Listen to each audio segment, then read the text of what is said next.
Show. Always Irish Show. Always Irish Show. Sometimes it's good to just yell about football. What are you doing? Don't do this to me, Harry! The Ohio State. It's Ohio State! What do you mean, the? It's a poison! I almost stroked out and died over it. I'm glad to be at the party. I'm mad we're this late. You ain't a captain of nothing but a sinking ship! That helps the defense without them even doing a damn thing!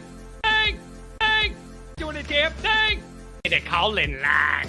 312-988-15. You tell Johnny all you've heard and seen. Oh, Irish. Oh, Irish.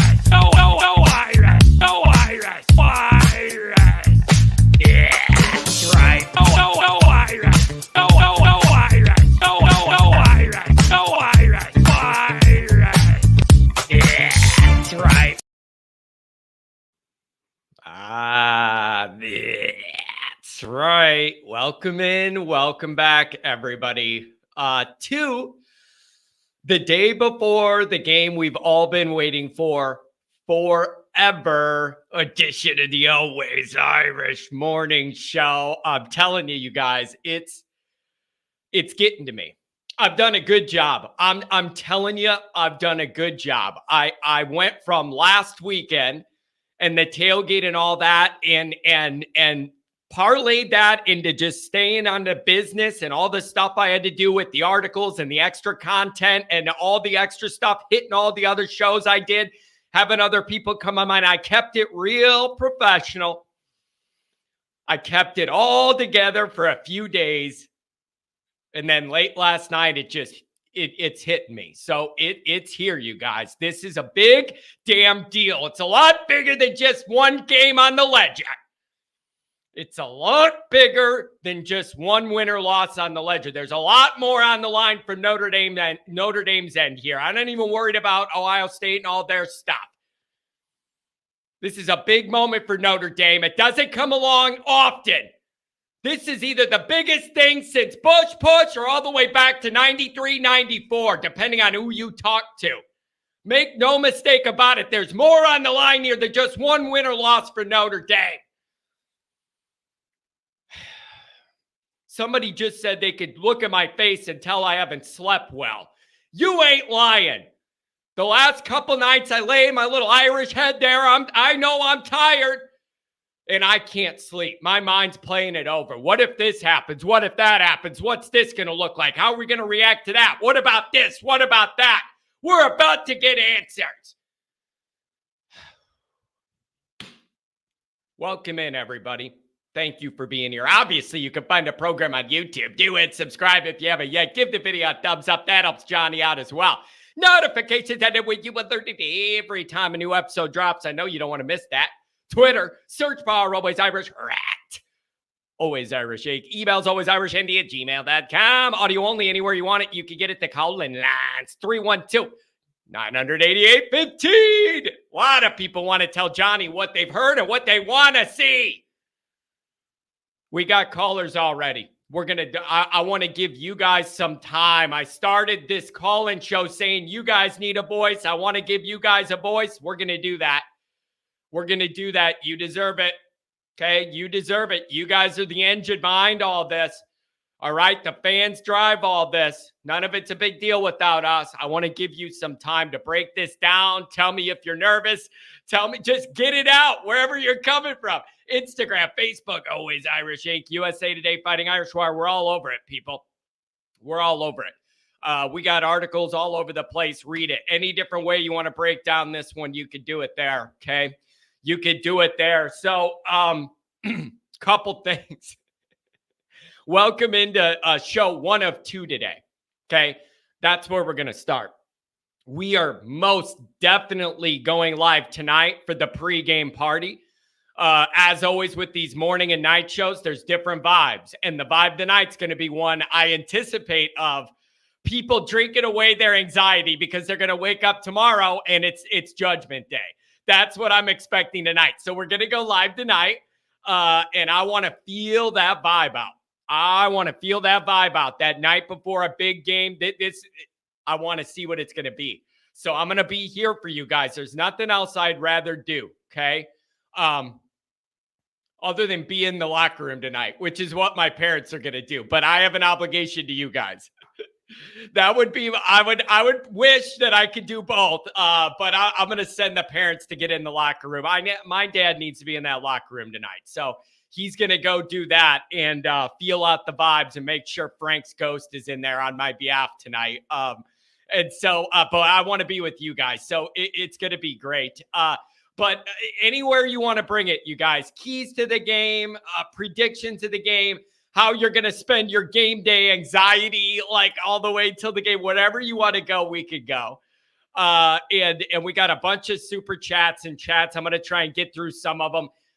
There's enough people here. This isn't June in the summer where I could hit everybody's comments. That ain't going to happen. And that's a good problem if you're a fan of this show. Even if I miss one of yours, it's good that we have enough going that it's moving quick and I can't get to all of them. It'd be a red flag for me. Please understand that busier this show gets with the call-in lines and the chats, the less attention I could give each. It's just a math equation, and I ain't good at math, but even I could figure that one out, okay? So I wanted to cover on my end a couple different things. But first, I want to give a report from campus. Last night was popping. Last night was absolutely popping. And I had multiple people that were on campus texting me saying, dude, the vibe here is electric. It's Thursday afternoon. You know, it's Thursday evening. I like this, Brandon Fry. Look at this. Always Irish will be on McAfee today. I got my guys out there with the flag for game day and McAfee. I leave no stone unturned when it comes to free marketing and publicity. So Brandon has one of my flags and my only flag. I gave it to him after the tailgate, and I said, "Keep the flag. Do what you can do to get it on TV this weekend. If we could get it on McAfee today." And maybe a certain program a lot of people watch tomorrow. It'd be good for the brand. Brandon, I love your efforts. Thank you very much, sir. So there's a couple things. One is campus is popping, and that's a great sign. I knew that like there would be vibes and it would have that Bush push where there's an energy permeating the whole campus all day, all week, that kind of thing. Hearing that it was popping last night makes me feel good. Get that buzz, get that energy going. You saw the pictures are setting up game day. You know, Vince Vaughn, whatever you want to do, man. If he had a 10th of the art of Rudiger's, he could have made All-American. He's picking a game. I don't care. All right? All this stuff is just extras. I'm ready to see what I really need to see. And it isn't Pat McAfee in a tank top, and it isn't Desmond up there on stage. I'm ready for the game. I want to know where Notre Dame's at. I want to have a clear idea of exactly where we're at. A real measuring stick. But you're right. I ain't been sleeping good. I haven't been sleeping good. And I love it. I love it. Of all the reasons you could have to worry at night, not sleep, I'm picking football. This is going to be a long day for me, you guys. It's going to be a long day. And I already bought a bunch of Pepto-Bismol. I'm good for tomorrow. I'm going to be mixing myself Pepto margaritas all day. Boy. All right, here's the next thing. I want to thank everybody for the comments from me joining the Blue and Gold show Wednesday night. That's been something that's been in the works. And then we were trying to figure out when do we want to do it. And it all lined up for Wednesday night. I mean, we had Deuce was on. So you had our big new quarterback recruit, whole bunch of other people. It was the perfect time to get me and Mike Goolsby all worked up together because that's what the people want to see. And I think we delivered. There are some clips making the rounds. I had a blast. I appreciate being a guest on that larger, more established legacy program. And the reality is the people liked it. The people want more. The people like it.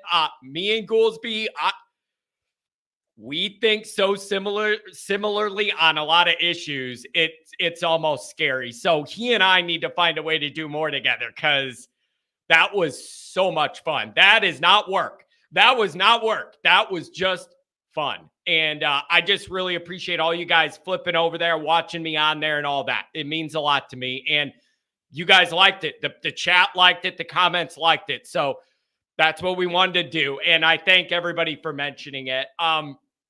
Okay, let me get through some of these chats and especially the super chats. But I am going to say this. These phone lines are jacked. So I'm going to go through the super chats, a couple other ones to keep it short. I need to give you guys time when the phone lines are this jacked. Now, again, I got to tell you guys, the only fair way I know how to do this is when I got 20 people waiting, everybody's going to get a 3 minutes or whatever. It's the way it has to go. So don't get offended. This is like a real radio show on a week like this. You get 2 or 3 minutes, make your main points. I got to give somebody else time to be fair. Understand that, okay? It is no disrespect to anybody. I'm just trying to get as many people on the line to get as many opinions as we can. $20 holler from my lawyer in Michigan here. Appreciate you, Eric. $20 holler. John stole the show on Blue and Gold this week. He gave them some needed personality and energy. I really appreciate that, Eric. And then here's the other thing, though. And I've always been open about this. Beat Ohio State, by the way. Thank you to Pete. He hand delivered this to me at the tailgate last week, the Beat Ohio State pin. I got that. I got my chain that Mark with glasses gave me. I'm all set. Yeah, thank you, Eric, for the $20. Oh, what I was going to say is I fully understand. My presentation and delivery is not for everybody in this fan base. There are a lot of loyal Notre Dame fans who can't stand me because my delivery and my personality style, it doesn't jive with them. That's all good. I totally respect that. For the people that like it, get used to it. We ain't going nowhere. We ain't going anywhere. We've gone way too far to ever slow down now. It's never going to happen till I stroke out on the air after this game. $10 holler from Eric. Thanks, buddy. One final point. Hartman has shown game after game he can throw under pressure. So even if the OSU D-line puts pressure on Hartman, it won't matter. It'll matter. I just hope it doesn't matter enough that it wrecks the game. Like, it's got to matter. I just hope it doesn't matter where it wrecks a play or wrecks a game. But that's where that experience comes in, that sixth-year nature. Having an understanding how much time you have there, where the shadows are coming from, the footsteps in the back of your mind, behind you, all that. Hartman should have a better feeling about that than any quarterback that plays in a big game this year. Because in terms of quarterbacking in college, he's seen it all, done it all, been around the block. This is where it needs to pay off. That maturity in the big moment, that calm, steady hand that he's had so far. I need it. I need it bad. Give me it. $20 holler from Eric. Man, Eric, I appreciate you today. Bottom line, ND beats Ohio State because Hartman will play better than McCord. It's wild. I'm starting to see these national narratives, people picking this game, and there seems to be a couple different angles that content threads that are kind of similar. One is Ohio State has way more talent than Notre Dame. It's little old Notre Dame, 42-17. I've seen a lot of that, Ohio State. And then I've seen other people go, I believe this is going to be a hard-fought physical game, and the quarterback is going to make all the difference in a big game moment like this. And you got to give that tip of the cap to Hartman that'll be able to calmly make more plays. I've seen that from national guys too, that this is a quarterback game and it's going to be tough and physical, but ultimately which quarterback's going to make the right decisions and the right plays. And then you would have to, I know you like Ohio State's weapons, but I like our guys' brain and experience. How does that level out? It's been keeping me up at night. If I look like I have bags under my eyes, there's a reason. $5 holler from Pat. Would love to chat about this one, but work is pulling me away. Keys of the game, line of scrimmage, tackling, stopping the run, and bucking tendencies. Yeah, you're going to have to stop the run. That's just a given. If they get running stuff going, you're screwed because then it just opens everything up and you're just done. You're just done. So it's the most boring key to the game ever. When I wrote down on my notes, what's the roadmap to a Notre Dame win? What does that look like? Obviously, number one is Notre Dame's got to hold up on both sides of the line of scrimmage. They don't need to be dominant all night. They got to hold up. It can't be something where we're looking at it going, here we go. We're going to run it for 52 yards in a big game again. Awesome. Can't be that. Can't be that. They had 17 first down runs last year. 16 of them were high efficiency runs. You're losing the game then. You can't be giving up 4 or 5 yards on first down runs. You just can't. You can't. And I ain't here for that. All this build up for that. No, I am not signing up for that. $5 holler from Phil. Great job on the other shows this week, John. It's our time. Irish win tomorrow if we play like we should. I hear over 40 targeted recruits invited. Here's the other thing, you guys. There is risk involved. When you pull out all the stops and you're doing the laser show, you're having DJ Jazzy Jeff on the sidelines. We're doing all that. You know, all the LED. We're doing all this. It's a big showcase. You're inviting all these top athletes to come to the game. You better put on a good show on the field, not just with the stadium operations. That's the other thing. I always told Kelly this. He would build up these big weekends, have all the top recruits then, and go lay a fat egg on the field. That doesn't do nothing for you except for recruit for your opponent, whoever it is in that big moment. Like, if you're going down this path, go down this path, but you got to deliver. If you got to be confident, you're going to deliver, baby. And thank you for the kind words on the other shows. It was my joy. And D-Gal with the $9 holler. Number 9, you are big time now, John. Remember, us little people might not make it through the next 34 hours. If you don't hear from me, think of me fondly. You're going to clean the house. Everything's going to be spotless. You know, change the car parts. You're going to stay busy, ND Gal. You're going to stay busy. You do have a very active mind. That's dangerous. You have a very active mind. I knew that from seeing you at the tailgate and all of our conversations. You got to find a way to turn that switch off, sister. Rodney with the $5 holler. Goolsby and Foolsby. I'm thinking, you know, a linebacker and a leprechaun. There's a lot of different things you could come up with for that segment. My wheels are spinning. The reality is the people like me and Goolsby together. There's a vibe. There's just a vibe there that gets people going. And who am I to disagree with the people? So, yeah, we got to figure out how to do more. $5 holler for Willie B. Artigan. Personal problem. Can't answer that. Getting married today. We booked it on a Friday in part so we wouldn't miss the game tomorrow. I do, and go Irish. Congratulations, Willie. Willie's getting married today. And a real big credit to you for making it Friday and not Saturday. Good job by you, Willie. You know, and the other thing is Mikey Poles got engaged last weekend before the tailgate thing that weekend, I think the night before on Friday. We got, man, good for the Always Irish group, man. I hope you're all happy and healthy and all that. You gave me a $5 holler. I should give you one as a wedding gift. A reverse $5 holler. $10 holler from Jacob Brown. Might find the liquid courage to call tonight, John. I should be in rare form. That's kind of it's kind of where I'm thinking tonight's going to go, because people are going to be worked up. Sean Duffy with the $2 holler. That's 937 style. All right, let's get back. Man, thank you to all you guys that are donating. It means a lot. There were a couple chats that I did want to hit, and then I'll go right to the calls, give you guys the time. Again, I'm trying to be respectful of all the comments and all the calls. I just can't keep up with everything. Can't keep up with everything. Where was it? Yeah. Mike, optimistic, hopeful, anxiety has finally set it. Here's to the boys changing the narrative tomorrow. You guys, that's what I mean when I speak about this game is way more than just one win or loss on the ledger. There is no way for Notre Dame to get away from the big game failure status and the running meme that we are and the joke and the bad record against. It's like 4-20 in the past 20 years against top 10 teams, all of that. It hurts, but you guys, it's accurate. It's accurate. Those are the realities, okay?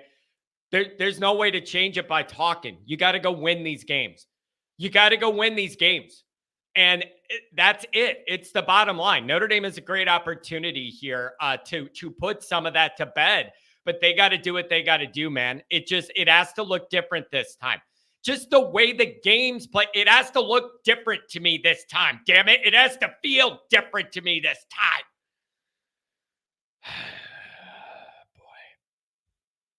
Brian Kelly's caddy. Everybody's going to be hammered by the time the game comes on. You're damn right.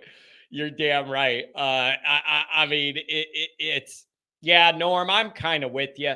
Apparently, Vince Vaughn's the guest picker. He'll be good, but I'd rather it be a former player. Rocket would be the one to fire up the crowd. Also, I don't know where Lou's faculties are anymore, but then again, I don't know where Corso's are, and they bring him out every week. You could bring Lou back up there if you wanted to. That's an idea. It is the 30th anniversary of the release of Rudy. You could have brought in the actual Rudy back and done a 30-year retrospective and then talk about Notre Dame being an underdog. You could have went that angle. Bro, like there's always an angle. Vince Vaughn, it's like fine. I don't know if he's that popular anymore, if he even does movies, but I don't care about game day other than to get my stuff on it. Looking for some promo. Kidding me? This is Christmas Eve. Yeah, it's just, that's the problem. It's Christmas Eve, but we don't know if we're going to like our gifts. Okay? That's the deal. At least when you're a kid and it's Christmas Eve, you know you're going to like what Santa Claus brings. I'm not sure I'm going to like what this brings, but I'm excited about the possibilities of it being different than the same big game replay I've seen 20 times in 20 years. Oh, first and second down, Notre Dame runs into the line for no gain, and now it's 3rd and 8.5, and then you bracket the tight end, and then Notre Dame punts it to you. And then the Notre Dame defense does all they can to hang in the game. They do okay for a while, but the offense goes 3 and out 46 times, and the game was close, but eventually we get worn down, run on, lose by 2.5, 3 scores. Wash, rinse, repeat, same old big Notre Dame failure. I'm done with that bullshit. I'm done with it. That has been the review of every Notre Dame big game I can remember, and I'm sick of it.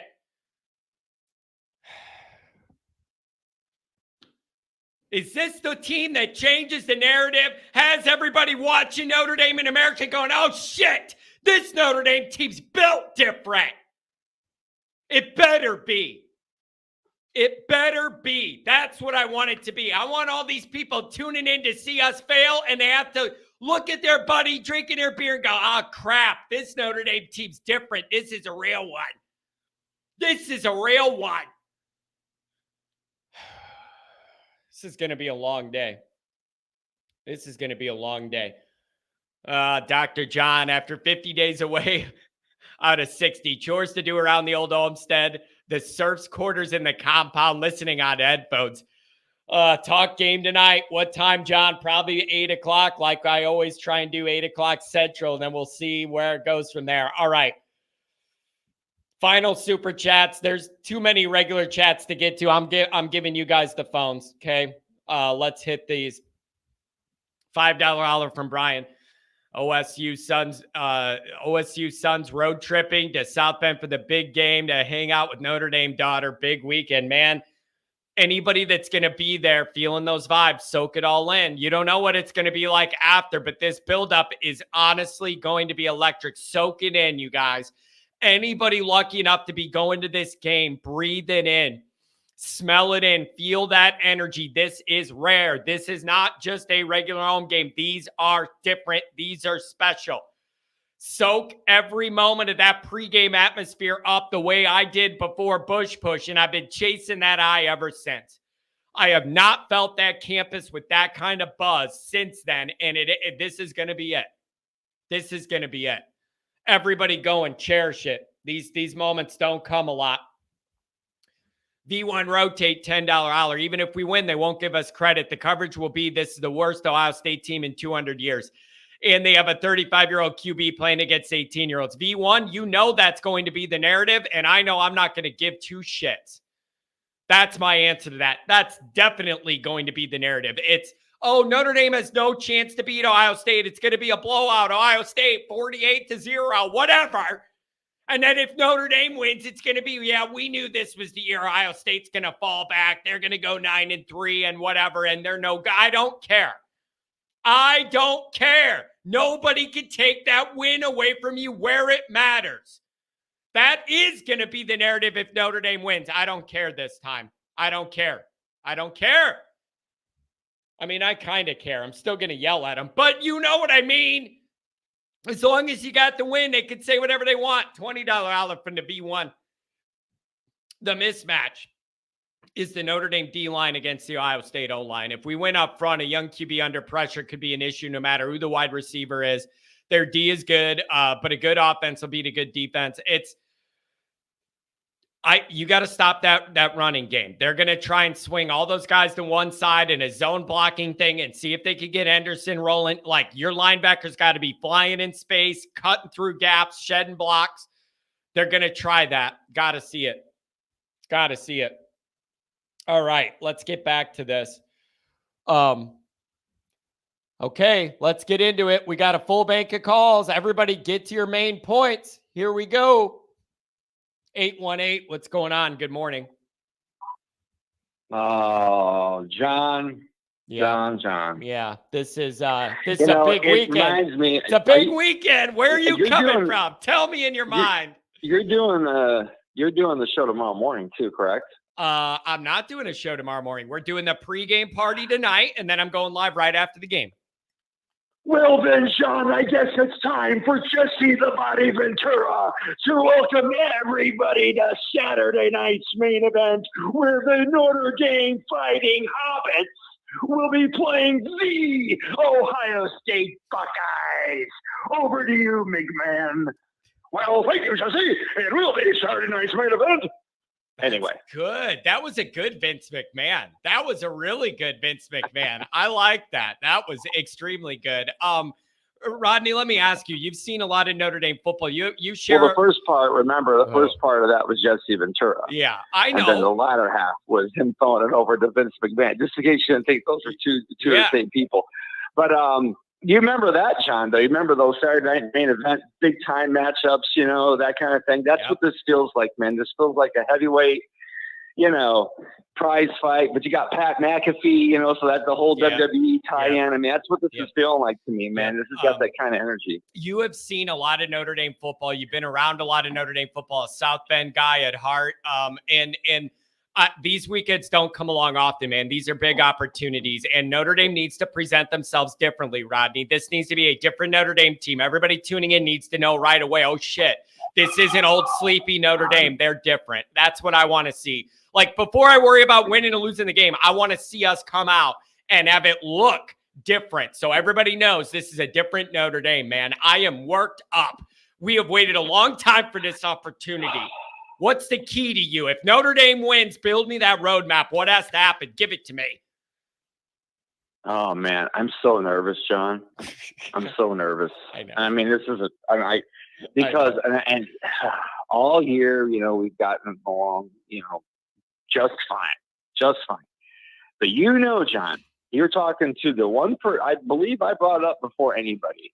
And there are a few that are on that train with me that this game, and this is, I think, what's great about this lead up is you can feel it organically. What I sensed early on, this is such an important game for them.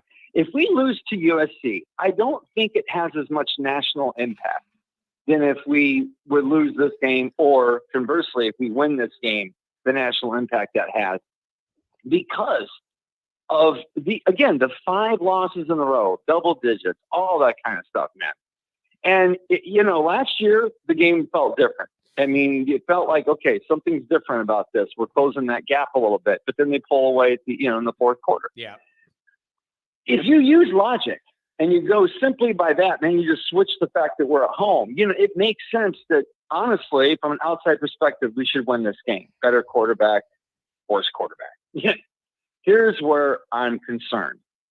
And it has nothing to do with X's and O's. It's got nothing to do with the players on the field. For whatever reason, every time I've seen Ohio State play Notre Dame in my lifetime, and last year was a little different, okay? So usually when these teams that Notre Dame play that are in the middle tier bring their best, it's like their Super Bowl. That's the way Ohio State plays every time they play us, man. They play it like it's their Super Bowl. And I think it's because it's rare. It doesn't happen as often. And for whatever reason, Notre Dame hasn't matched that in those games. Because every game I've watched, and I'm talking the 95 and 96 game, which Lou Holtz coached those teams, by the way. And also the the Weiss game against maybe it's talent. Maybe it's just talent. Well, I know, but what I think is that is correct. That is correct, but it's also a situation where, because we've seen Ohio State not play well against Michigan. Yeah. We've seen Ohio State not play well against Penn State. We've seen Ohio State not play well in games against Purdue, for God's sake. But for whatever reason, they have brought their best to us. That's what scares me, is that they're going to play their absolute best game tomorrow. They're going to get a run. The offensive line. This is the concern I have. This isn't necessarily what I think is going to happen. But the concern is the offensive line does not hold up. Okay, Ohio State plays the best game on the defensive line they played all year long. Okay, conversely, they're able to run the ball on our defensive line. Yeah. And it's not the big wide receiver day everybody's thinking, that they actually pair pretty well in that department, but Ohio State finds a way to run the ball. Those are my concerns, and we end up losing again by another, maybe this time it's closer, but you know what I mean? Once again, another 7 to 12 point loss. I don't think that's going to happen, though, John, because I think it's different this time. And I think this game's going, as much as I wanted to see a Notre Dame blowout, I think there's going to be some big plays in the game on both sides. But I do think Ohio State, unfortunately, I think they're coming to play tomorrow, John. So I think this is going to be a real tough game tomorrow. And I think it's going to be the difference in the quarterbacks. I'm going to take Notre Dame, but this is going to be a thrill ride. Yep. I think I'm just setting, I wanted so bad to be Clemson last year, John. Yeah. And I hold out that pot, but I don't think it's going to be. I think we're going to lose 10 years tomorrow on this game. Yeah. But in the end, I believe we're going to win. It's going to be a long one.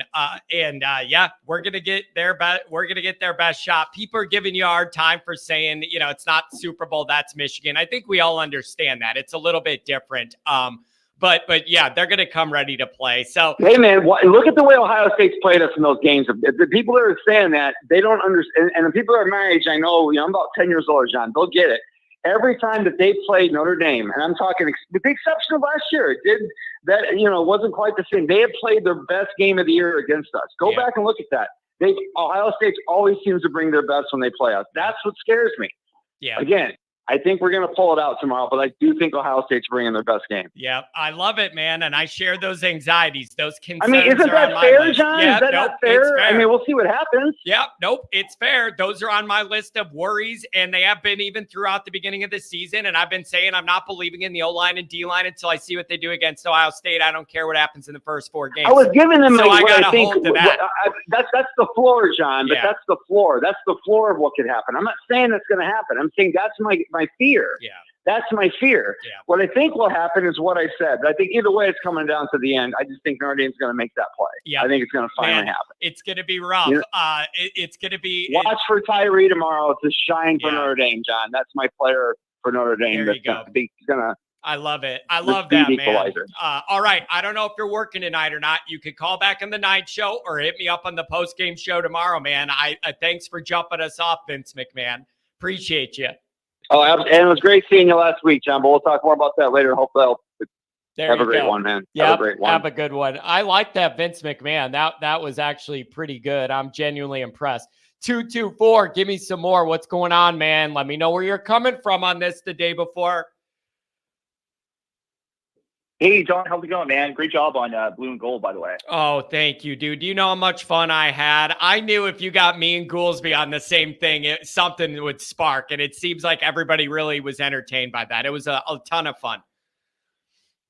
Yeah, hey, just real quick on that. I thought that was pretty cool that Goolsby watches you, knows who you are and everything, and shows some respect. So that was awesome. You know what, man? I got to be honest with you. I was a little surprised to hear all those guys say, I watch what you do and you have the pulse of the fan base. It was really nice of them. I didn't realize they watched like that either. And so it was good to know, that they, respect what I'm trying to do. So beautiful. It was a good opportunity for me. I was very happy about it.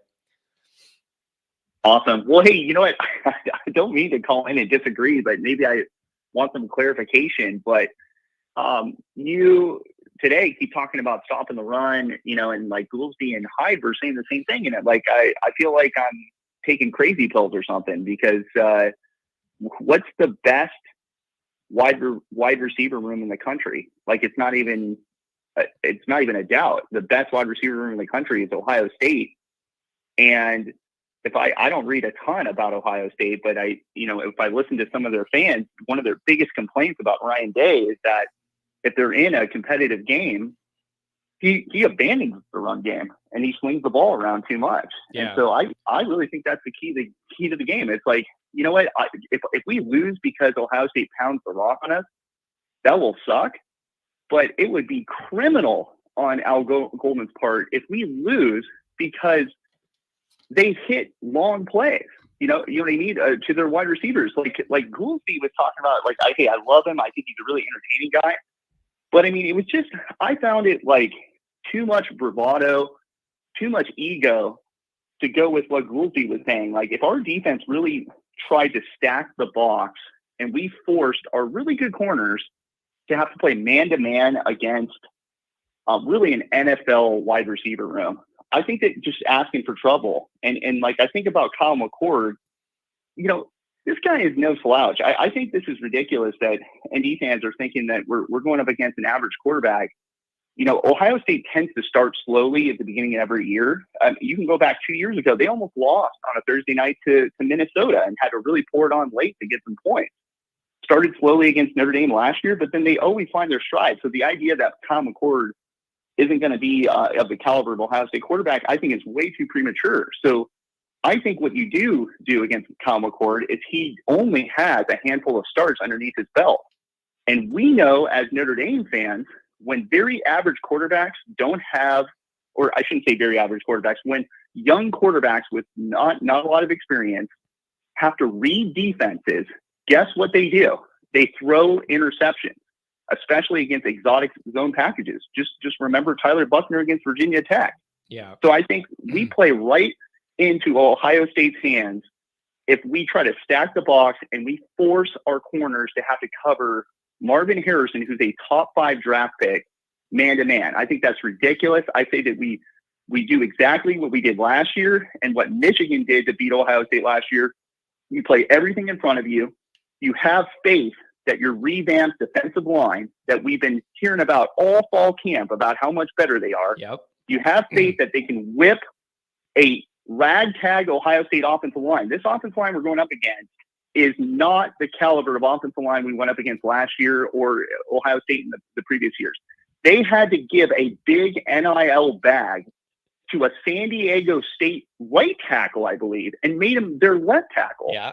So it's like stacking the box against an O-line like that. No, you have respect for their best core, their best group, which is wide receivers. You don't play right into their hands. Well, okay, now wait. All right, let me try and push back on this and get to where I think this thought strain was coming from me and others. The thought, I think, is we acknowledge it's already going to be hard to contain their passing game. And if they have running lanes too, it's going to be almost impossible. Like, that's the way I'm viewing it is. It's already built in that we all acknowledge the struggle that it's going to be to keep those guys in the back end contained.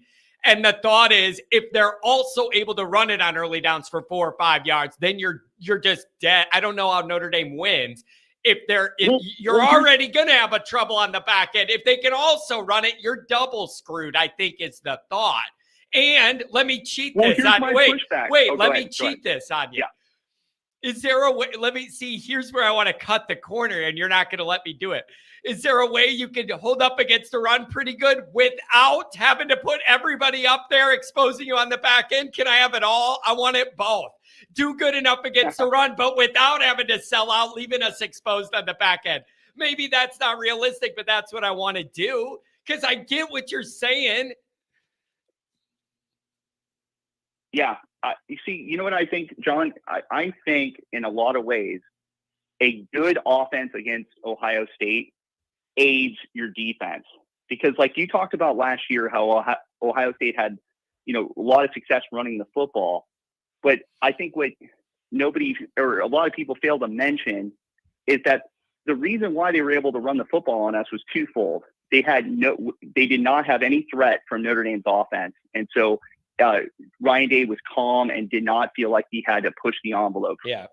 Number two, the defense could not get off the field for Notre Dame. It was our offense was going 3 and out on every drive. Yep. And so when you talk about the success rate of the run They were worn down. It was starting in the second quarter. The defense was worn down. They were on the field the entire time. So of course they're going to wear down in the third and fourth quarter. Yeah. I'm not going to defend that double safety blitz by Al Golden. Yeah. But I think Al Golden was thinking, geez, I got to do something. Where offense is not going to score. We've got to do something. Hey, listen, man. Totally that blitz was on. That was such a delayed blitz that it didn't happen till the post-game show. Hey, I agree. The execution was terrible, but I get where they're coming from. It's our this year is totally different. Our offense is going to stay on the field and have sustained touchdown drives. I thoroughly believe that with Hartman. Yeah. And if that happens, then Ryan Day's going to throw patient running Ryan Day out of the window, and he's going to do what he thinks he does best, is throw the football. Yeah. And so don't play man to man against first round talent. That is just asking for Kyle McCord to throw a 40-yard touchdown. But that's what I'm asking you. Yeah. That's what I'm asking you. What is a middle ground where Notre Dame could try and be more protected against the run so that doesn't get out of hand, but without totally exposing us? Like, is there a middle ground there on maybe certain downs or the fronts you're showing or whatever? Like, I want to, I don't want it to be all or nothing. I need a little middle ground there. Well, I think the middle ground is that J.D. Bertrand has a game like he had against Clemson. J.D. Bertrand made who's the white running back at Clemson? Shipley.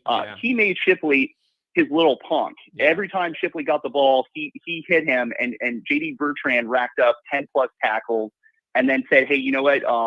Let's go DJ Ungwe and throw it." So I think that's got to be the key. I mean, the middle linebackers got to step up and support the D-line, but the D-line has to get a push.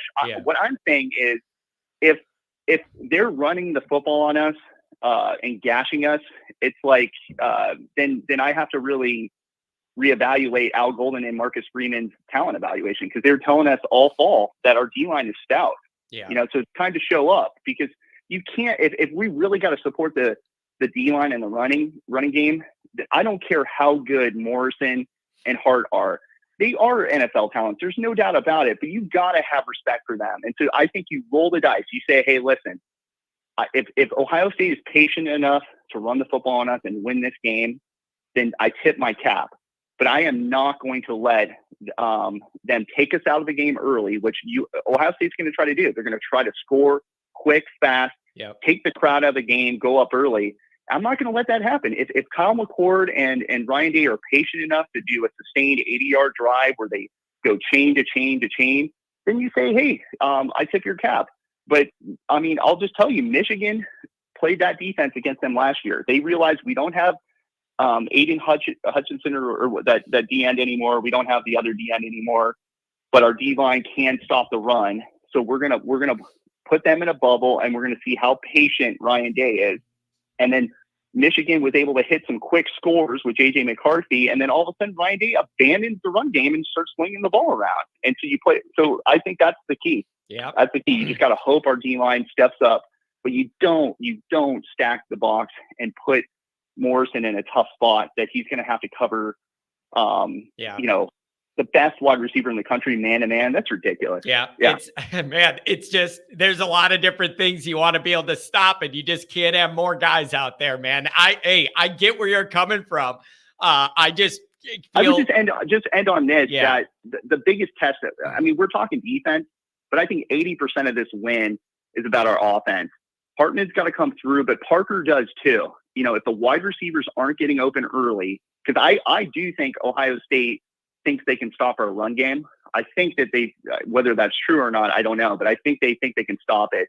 So they're gonna give us a lot of different looks, and so it's gonna be all about Parker finding the right packages. And so if the wide receivers aren't getting open, Holden Stays proved against NC State that he's a legit NFL talent. I better see some packages, because I really believe Notre Dame's gonna have 10 or 11 possessions in this game, and they've got to score 5 touchdowns for us to feel good about winning this game. Yeah. If we don't do that, I think that we're in a real tough shape. So. Yep. All right, man. I like that. Break it down. Give me a call back tonight or on the post-game show. Thanks, Andrew. Thanks, man. Have a good one. People are already complaining I'm letting people go too long. I know it's hard, man. People get going and they want to have their voice heard. Newt Bradley, very funny. like Newt Rockney that's been banned and then creates a new account and then comes back. I get it. So we have Newt Bradley instead of Newt Rockney. I'm guessing that's what it is. And then you're asking John, are you going to do an after game show? Yeah, I am going to. I don't know why you care. You're in the chat making fun of the host. You're making fun of me on my own show. So what do you care? Man, it's just that I want to know what's in some of your brains. John, when are we going to do an after game show? I'm going to do an after game show. Oh man, it amazes me how people will watch and then make fun of it at the same time. Let's see. All right, I got to move faster. 937, welcome to the show.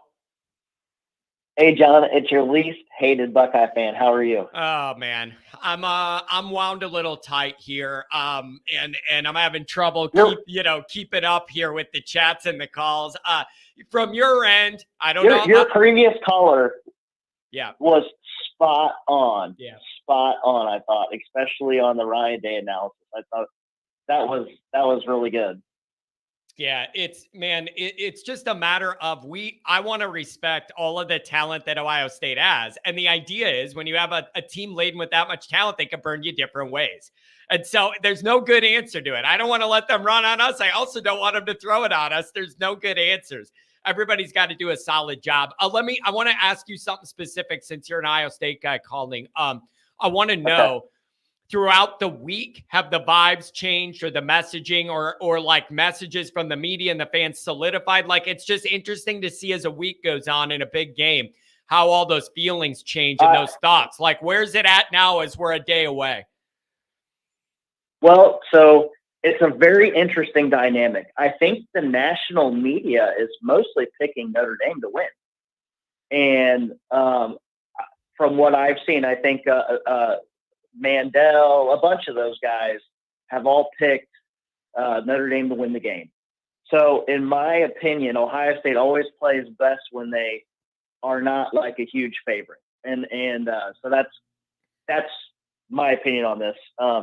And also I think it helps that we play on the road. Ironically, we always play, it's weird, but we always lose these marquee matchups at home for some reason. I'm not sure you didn't the last time year, we lost buddy. the road one. You didn't last year. I know. Yeah, great. Well, we almost, but that game was way closer than what people thought it was. Somebody's saying, okay, now you got OSU people in the chat. OSU's feeling like a huge underdog, and we like it. Based on what? You're coming to our place and you're a favorite, according to Vegas. You shouldn't be, we haven't beat you since 1936. You won last year. Like, why are you, is this a mental game? Are you guys trying to play games to convince yourself you're counted out? Is that what we're doing here? Yeah, exactly. Well, Georgia last year, Kirby Smart told them they were only going to win 7 games. That's what people said. So yeah. So real quick, I got 2 questions. I got one question for you as a Buckeye fan, and then I've looked into the football crystal ball from 2002, and I can predict the game for you. But here's my first question. As a Catholic, and I'm sure there's lots of Buckeye Catholics out there that are going to be traveling up to South Bend, are there any places on Saturday around the campus that will have like a 4 o'clock mass or a way to get your Sunday obligation in? I want to say there used to be mass at like after games, like a half hour after they would do mass, but they're not going to do that for a night game going this late. So there's got to be something during the day, because I know during day games, they would announce a half hour after the game, we're having mass somewhere if you want to go. On a night game, I don't know how that works then. That is something that I might have to check on, because that throws off what my routine would be. There will be plenty of masses in the afternoon, Tom says. So the question is, how do we find out, where that listing is? But they should have multiple going on. It's just a matter of figuring out what time and where. Yeah, that's something I could work on, man. And I appreciate you asking that, honestly. And then, so let me go ahead and give you we've talked all summer for like a year now. There's a 4 o'clock mass. We just got to figure out where it is. Post game post-game mass as well as Sunday mass. Yeah, maybe somebody will give us the info, but there is going to be a 4:00. I don't know if it's in the big basilica or outside. If it's a nice day, I don't know that, but there should be something for you. Anybody going could ask any usher or anybody working there, and they'll direct you. Okay, perfect. Thank you. Okay, so here is how I see the game. And I'm not sure if I'm not going to do this, but I have an NFL, the NFL Films music ready to go if I wanted to do this. It kind of feels like that type of a game, right? Yeah. It's such a big thing. But first quarter, I think Ohio State gets the ball first, goes down the field, but they only get a field goal. Then Notre Dame on their opposite drive goes down, hits 7 points. And then I think you go back and forth with the defense, and Notre Dame Ohio State eventually goes down in the second quarter to take the lead 10-3. But there's 3 minutes on the clock to go. So Notre Dame gets the ball, goes down, scores their second touchdown of the half, going up 14-10. That is my halftime score, 14-10 Notre Dame. Second half, Ohio State makes some adjustments. Notre Dame gets the ball first. Ohio State's been a very, very good defensive team in the second half. They force a punt. They get the ball, Ohio State does, and they go down and score a touchdown. So it's 17-14. The next possession, Notre Dame struggles again with the ball, and Ohio State goes down, takes a 24-14 lead. But after Notre Dame struggles, Ohio State makes a crucial error in the game. A big sack for Notre Dame, big fumble. They get the ball on the 20-yard line, and they kick a field goal, which would make the game 17-24. What are you having? After visions? Going back and forth. What are you, a medium? You having visions or what? What are you, a fortune You're teller? right. The hell's going on here? You're right, exactly. After going back and forth defensively, no other scores until 2 minutes left when Notre Dame gets the ball. And they drive down with Hartman, and he throws the game tying score to the end zone in the fourth quarter. But there's 15 seconds left on the clock, and they got to kick off.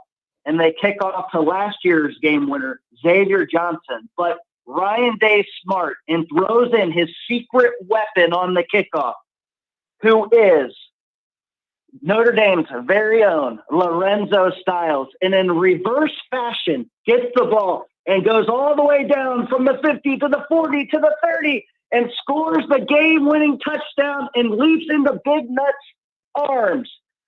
And they embrace as they win and walk off the field. There you go, John. That's the prediction of the game. All right. I think I liked you up until today. Yeah, you can go ahead and jump in all the big nuts you want. You can do whatever you want to do, buddy. But as for me, I'm going to leave that one to you. All right. You got the roadmap. You had the premonition. So I got it. 31-24. All right. Buckeyes. 31-24. I got you on the record, buddy. Stay in touch. Maybe tonight or maybe after the game. Have a good one. I liked you till today. Bye. Have a good one. Go Buckeyes. Man, I'm telling you, this dude is outrageous. That is just a lot. 570. What do you know? Maybe. There we go. 570. What's up? Johnny, what's going on, brother? How are you doing today? I'm doing good, man. I'm just excited for this opportunity for Notre Dame and for this vibe and this energy. Notre Dame's missed this. We don't have this a lot. It's a special week, and I need it to end the right way. It's just been a busy week. What, man. Yes. I know you've been working hard, and we appreciate that, man. I'm a long-time listener, first-time caller. Just want to thank you for what you do. You hold people accountable, and you're the voice of the people, man. So thank you so much. Hey, I appreciate that. And you know what? It does mean something to me when people realize a week like this that I'm doubling up on content. Like I do my own thing and then I've been putting other stuff. I do appreciate that. People reckon it's been a busy week. But this is the week to do it, man. I got to hit the round, see what everybody thinks. This is it. So where are you at on this, man? I want to know where your mind's at, where your anxiety's at. Anything with the game, keys to the game. What's in your mind the most? I'll tell you what, man. I've been consuming content literally, all summer. Yeah. And it ramps up during season, as you know. But what I'm feeling a little anxious. I'm ready for the game. One thing I wanted to comment on is the talent gap. Everyone thinks that the talent gap for Ohio State is, it's so far ahead of Notre Dame. This is as close this gap has ever been. Okay. And it's only getting smaller. Yeah. Okay. Yeah.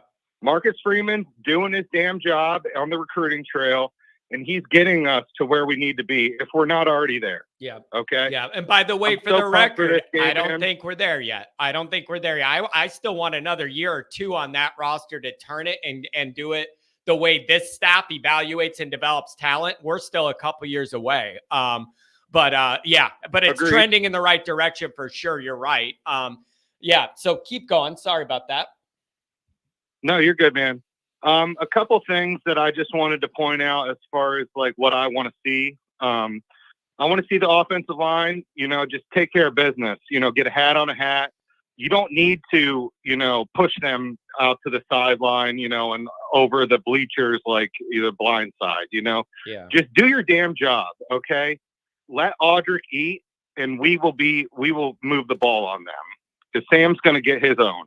So O-line, get hat on a hat and eat, let Audric eat. Okay, now let me ask you this. And this relates directly to what you just brought up. And it's a question that I've been thinking about nonstop. Okay. And it ties right into what you brought up. Let me ask this.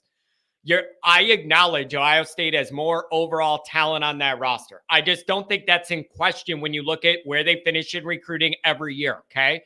At the same time, I believe Notre Dame has an advantage at the most important individual position in all sports, which is quarterback. I feel like Notre Dame has an advantage there. That's where I don't know where those balance out. We have an advantage, I think, with the most important player on the field, but they have it overall. I don't know where the scale lands on that. And we're going to find out. And so that's something in my mind. And if McCord comes out and outplays Hartman, then I don't know what we're doing here to begin with. I'm just saying, in what world is that going to happen? I don't know. I don't think it's going to happen, though. I'm really looking forward to see Sam Ball out this weekend. I'll tell you that much. And I think it's going to happen. So, which brings me to the next point is you got to pressure McCord. Who's going to step up, because we have been getting pressure consistently, but we need to make sure we're in his space. Is it Jordan Botello? Is it John Baptiste? Is it Riley Mills? Somebody needs to step up and just get in his face and hit him a couple of times. Yep. Shake his ass up a little. Yeah, for sure. When you got a guy that doesn't have a ton of experience being in one of these moments, the left tackle has doubts, transfer guy, whatever, all that.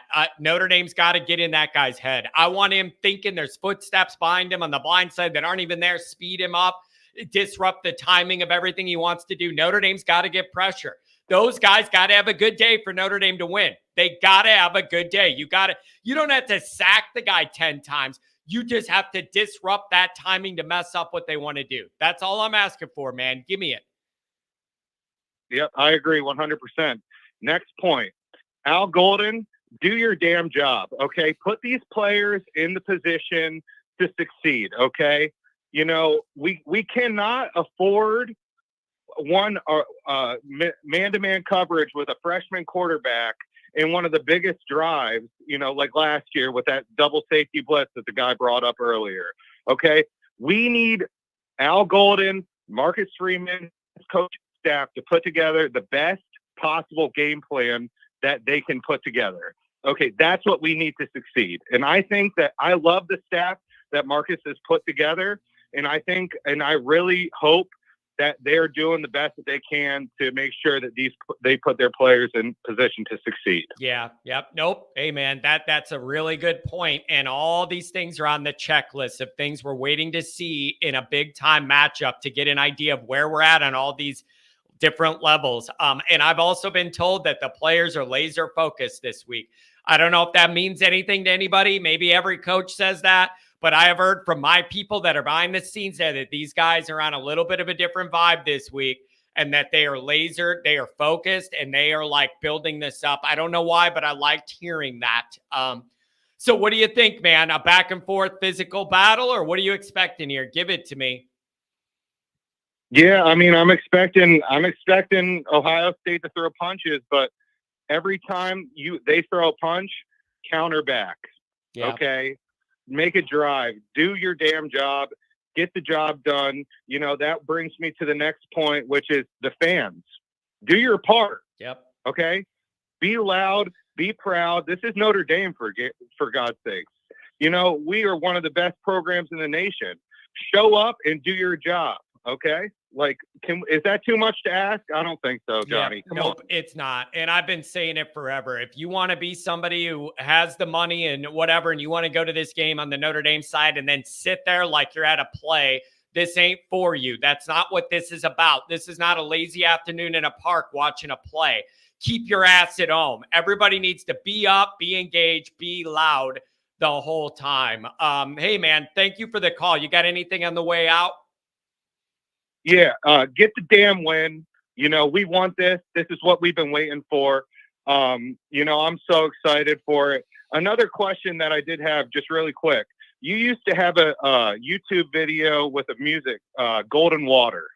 Yes. Do you know about that? Yes. Where's that at? Where can I find it at? I may have pulled that down because I didn't want to run into a copyright issue with that background track that the Doobie Brothers own. And I didn't want to have an issue with that from their record company. But I have it saved on my computer somewhere. I'd be happy to email that to anybody who does want it. I know I still have it somewhere. Okay, perfect. I'm going to try and shoot you an email and try and get that because it was definitely a part of my game day repertoire. Dude, I like hearing I've been driving around all week listening to the fight song. Yeah. I'm so excited, man. Thank you for everything you do. And, you know, go Irish. I appreciate it. Email me and I'll see if I can find that link and send it to you. Thanks a lot, man. I can't believe he remembers that. That was a long time ago. 810, what do you know? We haven't talked since July. We have some catching up to do. Johnny, I'm nervous.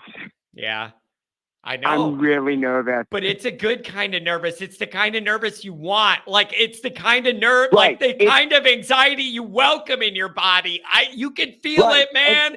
It's not a choice. It just grows in you in the week. It's beautiful. This is why we love this. And as Notre Dame fans, we're not used to this kind of nervous. We're used to the, oh God, Yep. oh no. Yeah. We're used to that. Yeah.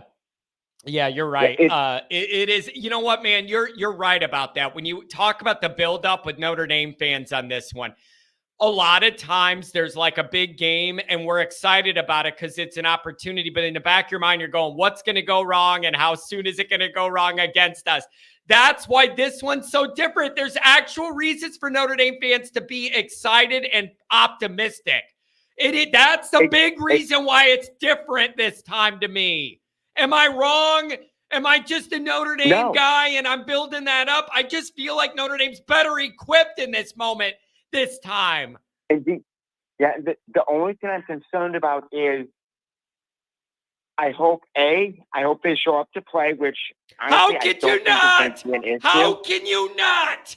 If you play for Notre Dame and you don't show up ready to play in this one, I'm taking your scholarship away. We've been broken by BK. We're broken. And then my other concern is we were. How much of that? We were. And last year was shaking the remnants of it. I don't disagree with you totally. Last year you could feel trying to kind of shed some of the BK-ness and the vibes and all that and the overlapping staffs. I felt that last year. This is different, damn it. This should be this game needs to be welcome to the actual Freeman era. That's what I want my post-game show title to be. Welcome to the new Notre Dame. And my other concern is how much of that stadium will be red? I'm guessing 18 to 20%. I don't want it to I don't want it to get to a quarter. That's too damn much. For a Notre Dame home game, I don't even like the idea a quarter of it is the enemy. That's bullshit. I don't want that many. I'll think, give them 18, 20% just because it's right down the road and they can hop on the Right. toll road and shoot over to South Bend and try and ruin my weekend. Yeah, I think it's going to be that visitor section on the opposite side of the stadium from the tunnel. I heard they're not doing that. No. I heard they're not doing that. I read an article. Oh, are they spreading it out? I read an article where Notre Dame isn't doing that one block in that corner of the end zone. They're dividing them out into little pockets because they don't want to give them one big spot to get loud. I read that. Maybe my mind's all like burnt out from the week, but I swear to God, I read that they are doing that different to avoid that this year. Yeah, because if you get a fan base as passionate as Ohio State, all in one big group like that, it's going to get loud. Yeah. So they're spreading it out at the upper tiers. I did read that right. So they're spreading it out and they're trying to kind of negate that. And we're going to have to, and you know, the other part of this, man, you're going to have the build up and the excitement and the green jerseys and the laser show, whatever they're going to do. DJ, Jazzy, Jeff, we're going to have all this shit. What's going to happen when the game starts? Who's going to make the first big play? Because if it's Notre Dame, that place is going to be nuts all night. If it's Ohio State, I want to know how everybody reacts to that moment. That's a big question. Who's making that first big play? If it's a repeat of Clemson 2020, where I think it was like first or second play from scrimmage, estimate breaks off for an 80-some-odd yard touchdown, that play, if there was a roof on that stadium, there wouldn't be after that play. Yeah. That place is, no matter what happened at the beginning of the game, that place is going to erupt. Yep. So I don't know, dude. It's just, there's so many other ways. There's just so many ways this could go with the momentum and the angle and all that. Like, if Notre Dame can find a way to make a big play first, it's going to be popping all night. Like, somebody find a way to make a big play early. And then that Notre Dame crowd, if there's anybody who's like, all right, I'm excited for this, but give me a reason, like, give them a reason. So I don't know, man. So what do you think this is? Do you think close game, Notre Dame wins it? Do we get pushed around? Like, what's your anticipation on this? I don't know. When I'm making predictions for big games like this, I typically look at the spread. When I looked at the spread, I think it was Wednesday night, or it might have been Thursday morning, I saw the spread at Ohio State -2. And then I checked it again this morning, and it moved to Ohio State -3. So I think regardless of who wins, regardless of the margin, I think it's going to be a one-score game. Yeah, man, that'd be a wild night. And my score prediction in the USA Today, I had it a one-score game. I think I had 31-34 Notre Dame on a big field goal somewhere along the way. I don't know. I would be shocked if either team blew out the other team. I just would be. So I don't know, man.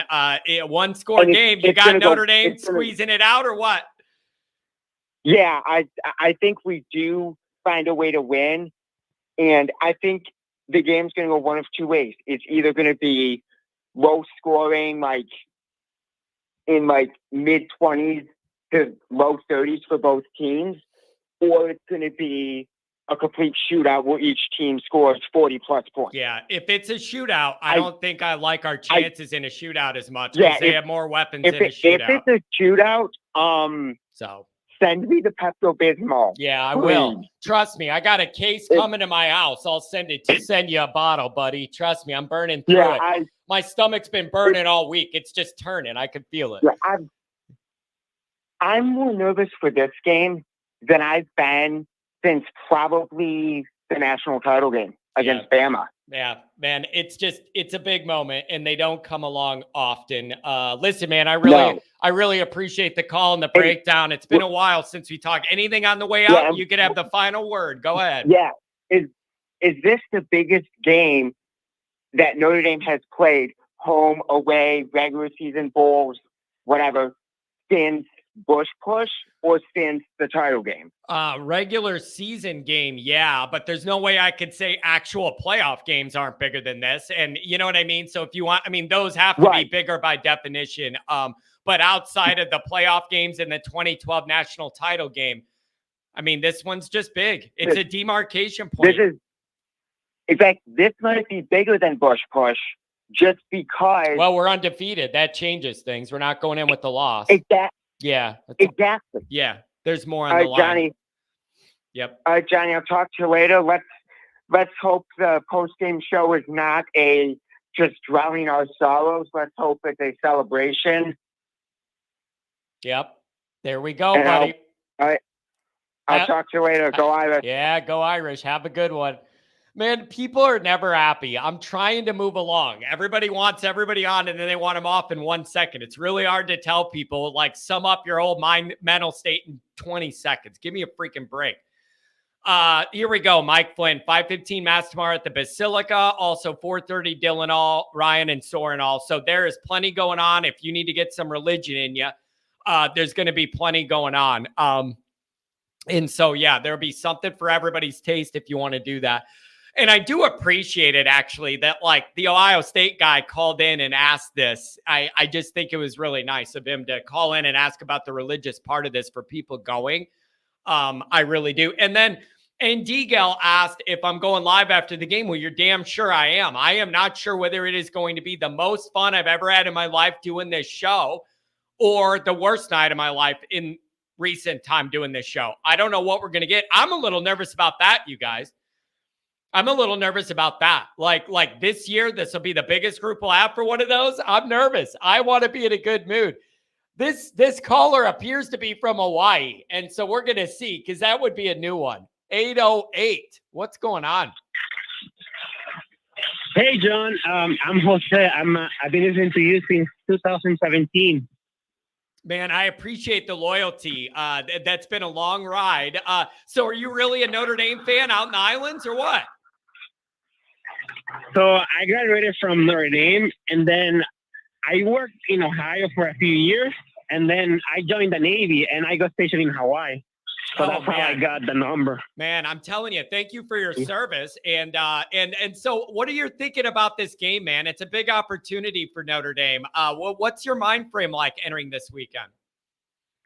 John, I need it, John. So I saw Georgia in 2017. We lost. I was in the big house in 2019, lost to Bama. In 2020, I was there in Dallas, Oklahoma State in 2021, and last year in USC. You know how hard it is to get leave in the Navy?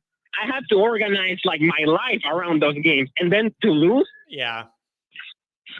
Yeah, it's tough, man. Yeah, it takes a lot out of you when you do all that and you don't get the payoff. Do you feel like this time's different, man? Do you feel like this Notre Dame team's built different for one of these moments?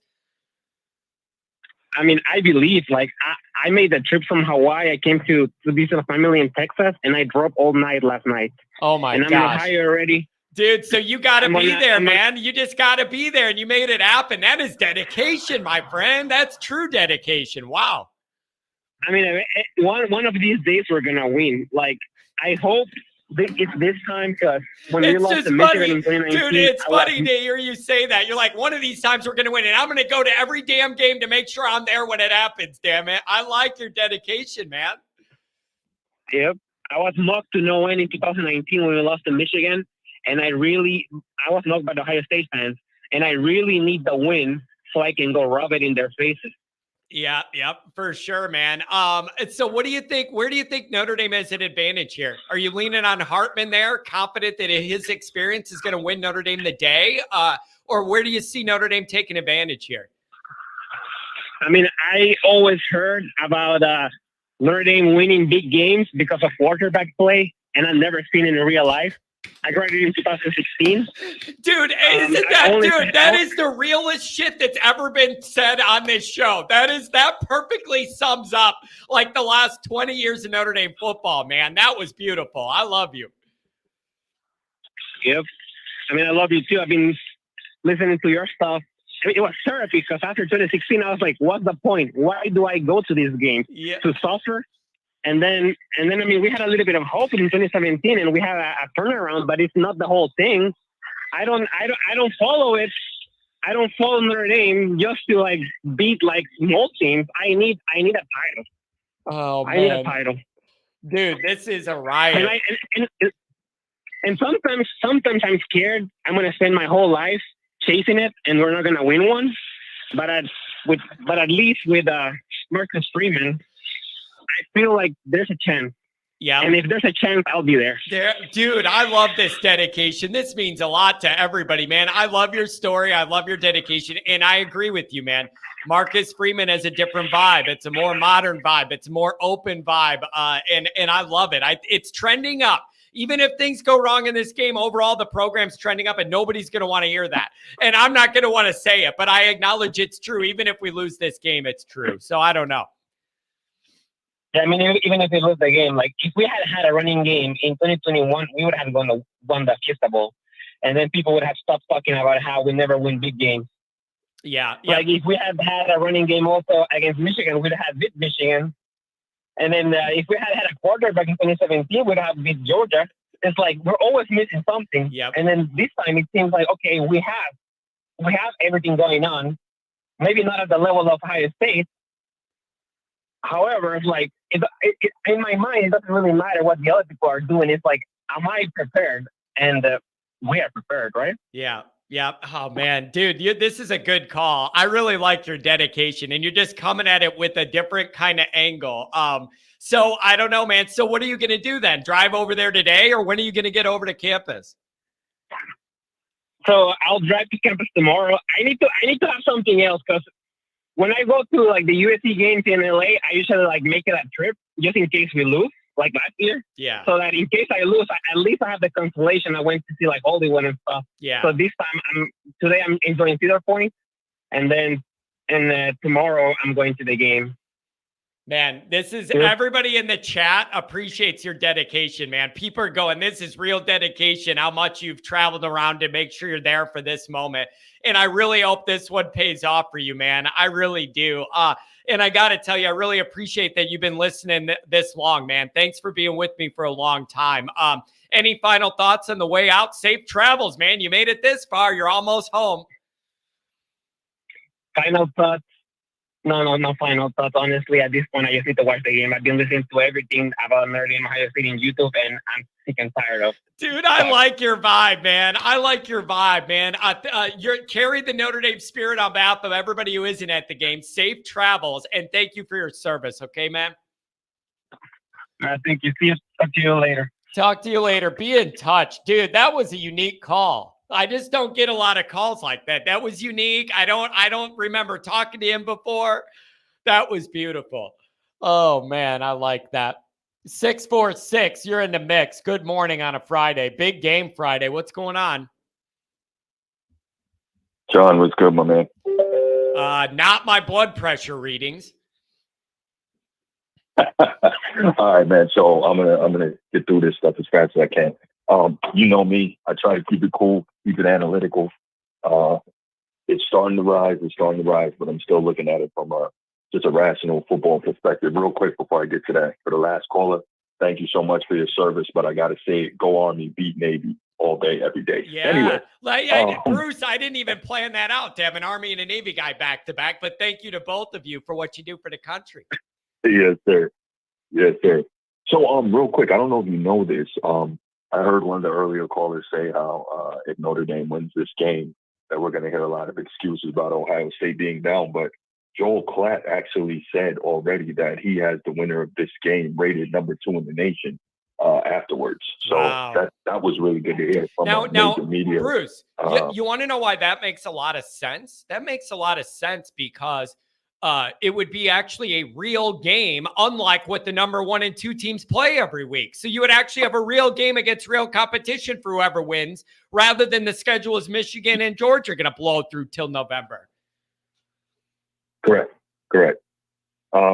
So just, like I said, I'm going to run through these points. First one, I was looking at it, Notre Dame's interior offensive line against Ohio State's defensive line. And the biggest question I've been hearing in consuming content around this game is Rocco Spindler. who we know is an absolute road grader in the run game. Yep. He'll put guys on their back and pancake them all day. But in the pass pro, Yep. he has shown significant weakness. Correct. So I'm kind of curious to see how that's going to go. And if Ohio State, I mean, if they have any good coaches who watch film, they're going to try to exploit that. Yep. Maybe some stunts and some blitzes, that type of thing. Number 2, I'm looking at Joe Alt, our All-American left tackle and pass pro, versus Jack Sawyer and JT Tuimoloau, who are, I guess, their 2 best pass rushers. But the funny thing is, between the 2 of them, they had 0 sacks on the season so far. So I'm like, but still, Joe Alt obviously has to play his best game. We got to be O-line you, as you said, time and time again. Yeah, you do. Third point, I want to see Notre Dame really make use of Chris Tyree in the slot. He's currently our leading receiver, and I don't want him on the outside in the X to the boundary. I want him in the slot. He can cause a lot of problems. I think underneath with crossers in the quick game really be a great bailout for Sam Hartman. And also, he's a guy, obviously, as a running back, we know that once he catches it, he can take off. He's got great speed, and he's great after the catch. So I definitely want to see them make use of Tyree in the slot. He could be a big weapon in this game, Bruce. He could be a big weapon in this game. I hope they have some creative ideas to get him the ball in space and maybe pop a big chunk play or 2. It's on my radar. Yeah. Love it. Love it. Love it. Yeah, but not the Brian Kelly throw it out to the flat and get tackled thing. I'm not a proponent. Yeah. I don't like that at all. Yeah, but especially with no blocking. There just always seems to be, you throw it out there. There's 3 guys at our guy, and now it's 2nd and 12. I don't know. Whatever. I don't want to get mad about it. Right. One of my biggest pet peeves, and if you listen to my show, Format Podcast, you know I say it ad nauseum. Football is very simple. It comes down to 2 simple tenets over and over again. No matter what year it is, run the ball, stop the run. Last year, we ran 30 times for 76 yards against Ohio State. Last year, Ohio State ran 35 times for 172 yards against us. There you go. Difference in the game. There you go. You've talked about it. Yep.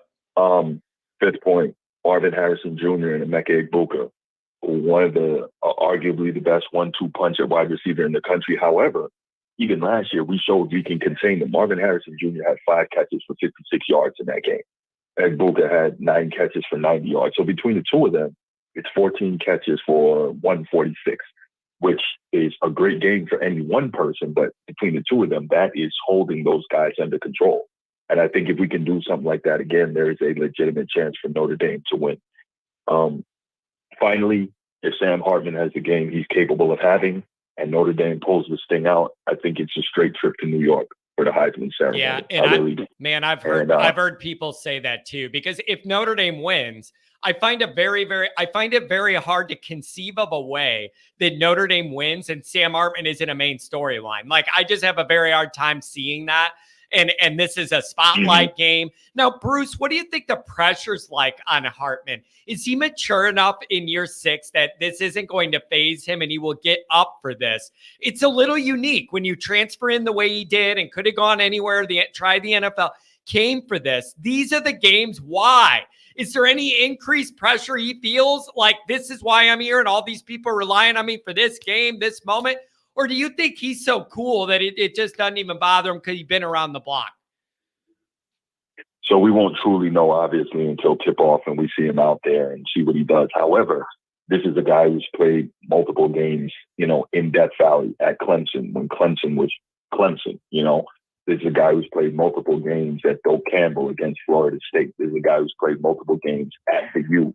So in some really daunting environments, he's been there and seen that and done that. Now, were any of those games as big as Notre Dame, Ohio State 2023? I don't know, but he strikes me as the kind of guy who's kind of been there, done that, and should be able to provide maybe a calming influence and a quiet bravado to this team. Yeah, that's my take. But that's all I got, John. I just wanted to call in. And by the way, guys, I know it may seem to y'all like I don't care. John knows me. He knows how much I love Notre Dame football. I'm just trying to keep it cool, keep it calm, keep my journalist piece in place. Yeah, me too. Go Irish. I love all you guys. I love your energy, and keep bringing it. Bruce, I really appreciate it, man. Enjoy a good weekend of football with your lovely family there, man. Thanks a lot for the call. And you're always so organized, Bruce. You're never scattered. You always have your bullet points.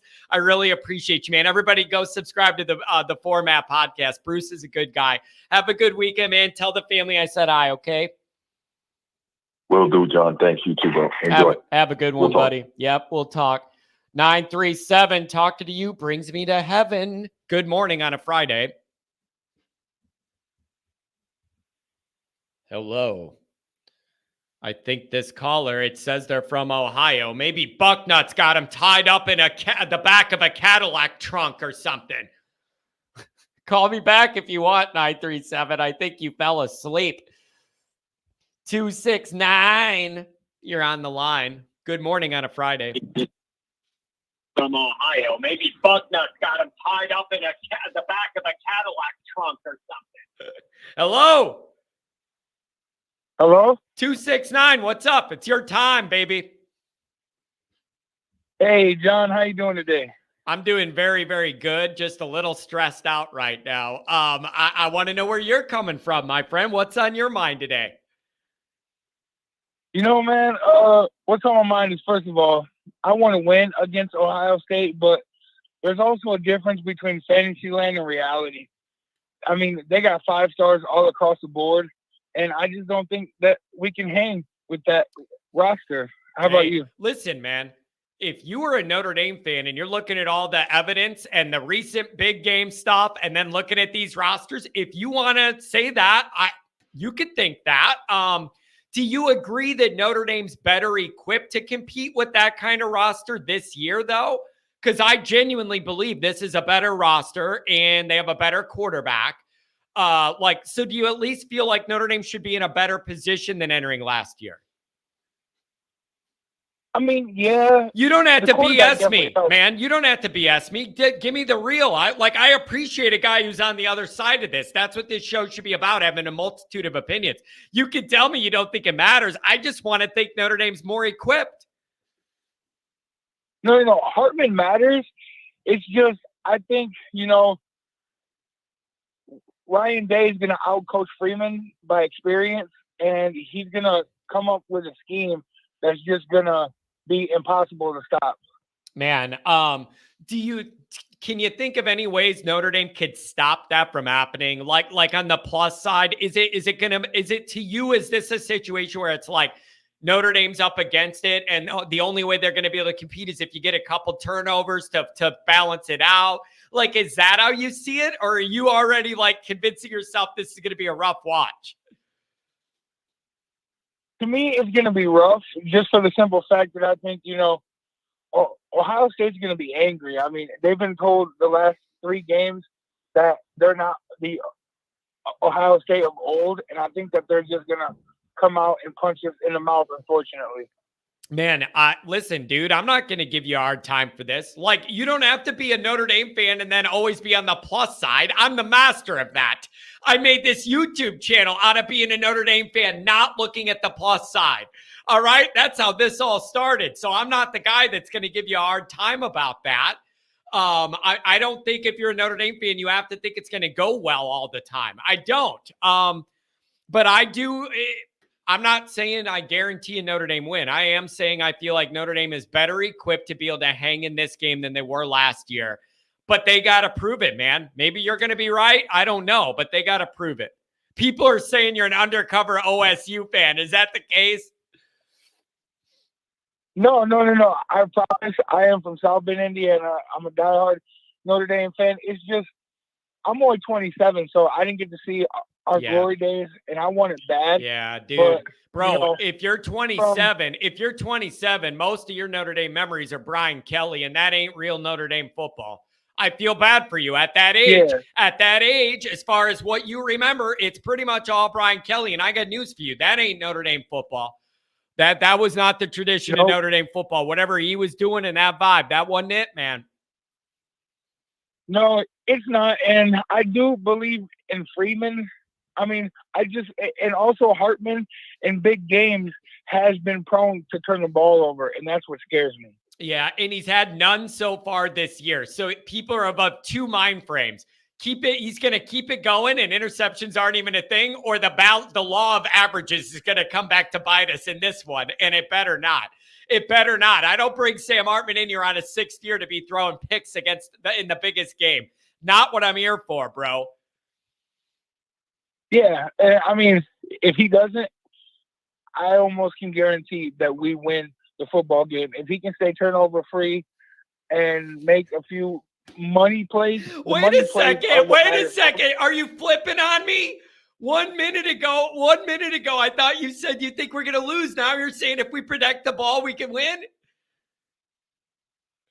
I mean, of course, if you stay turnover free, you have a chance. But at the end of the day, they just have too much firepower. I mean, they have a 3-headed monster in the backfield. They got Marvin Harrison Jr., who I feel just one-on-one. Benjamin Morrison is great, but has he faced somebody like Marvin Harrison? I mean, no.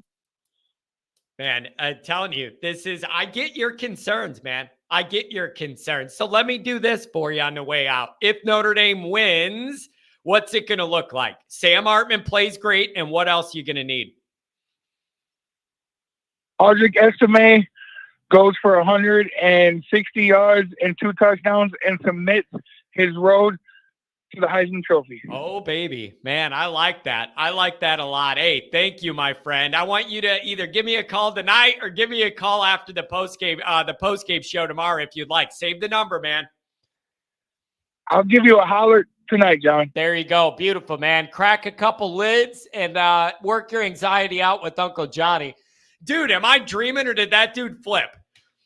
Am I out of touch here? Am I dreaming or did he go, I don't think we're going to have it? And then 2 minutes later is like, well, if we don't turn the ball over, Notre Dame's got it. Am I dreaming? I know it's been a long week. That's funny, man. I'm telling you, that's funny. 318, let's make it great. What's going on? Now we're moving through. What's up, 318? Nothing much. Hey, in this show, you've had Navy, Army, and now you have Marine Corps. Oh man, look at this. I appreciate all you guys very, very much. We're touching all of our bases here. We're covered on all fronts. So thank you for your service as well as the other two as well. Yeah, thank you for your support. I appreciate it. No, just 2 quick points. One, I really do believe Notre Dame is going to win this game. And it's not, in my mind, I do not see it as a requirement for both Audric and Sam to play lights out. I believe either one of them play lights out. Notre Dame is more than capable of winning this game.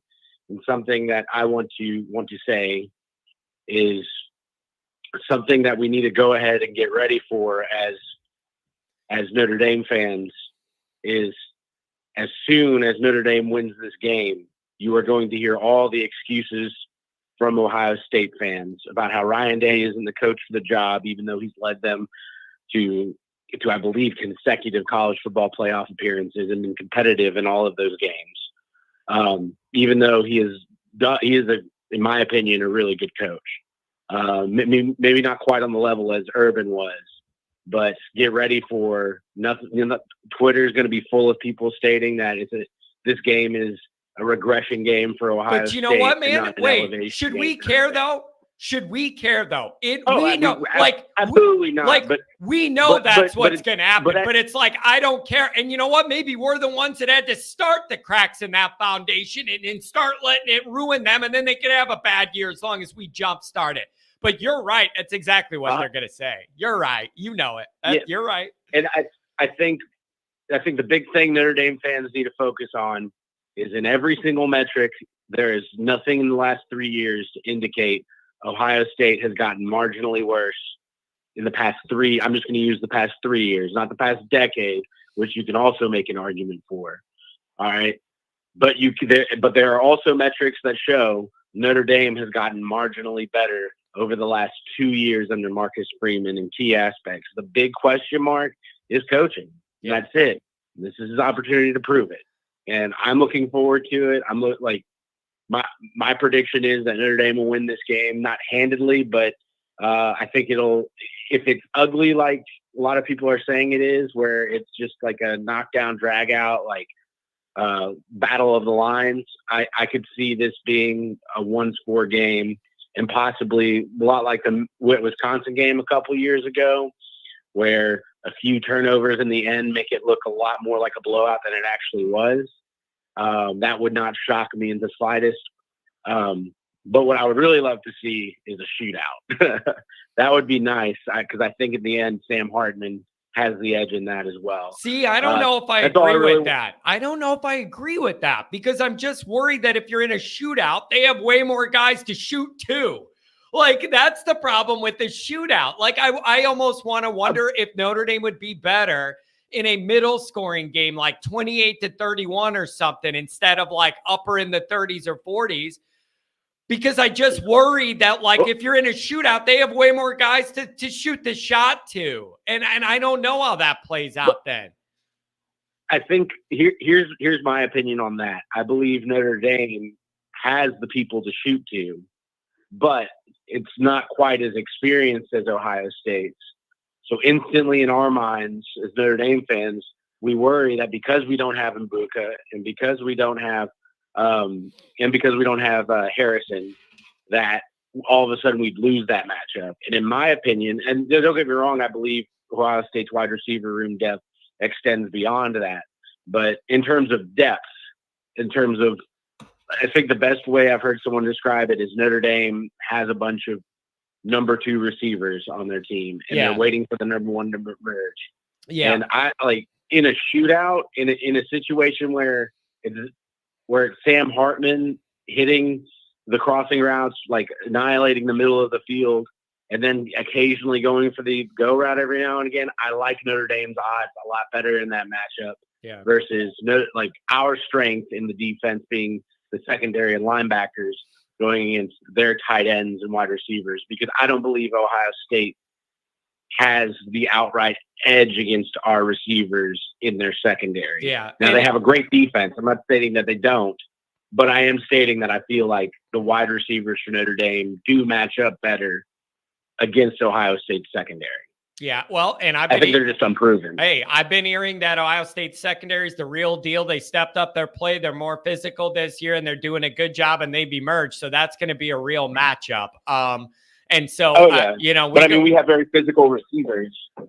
We have extremely physical receivers. Yeah. And they're not afraid to get in there and fight for the ball. And that's my favorite thing about Greathouse is, Greathouse, every single time the ball's up, even if he doesn't come down with it, he's fighting for it. Yeah. That's something Notre Dame hasn't had in a while.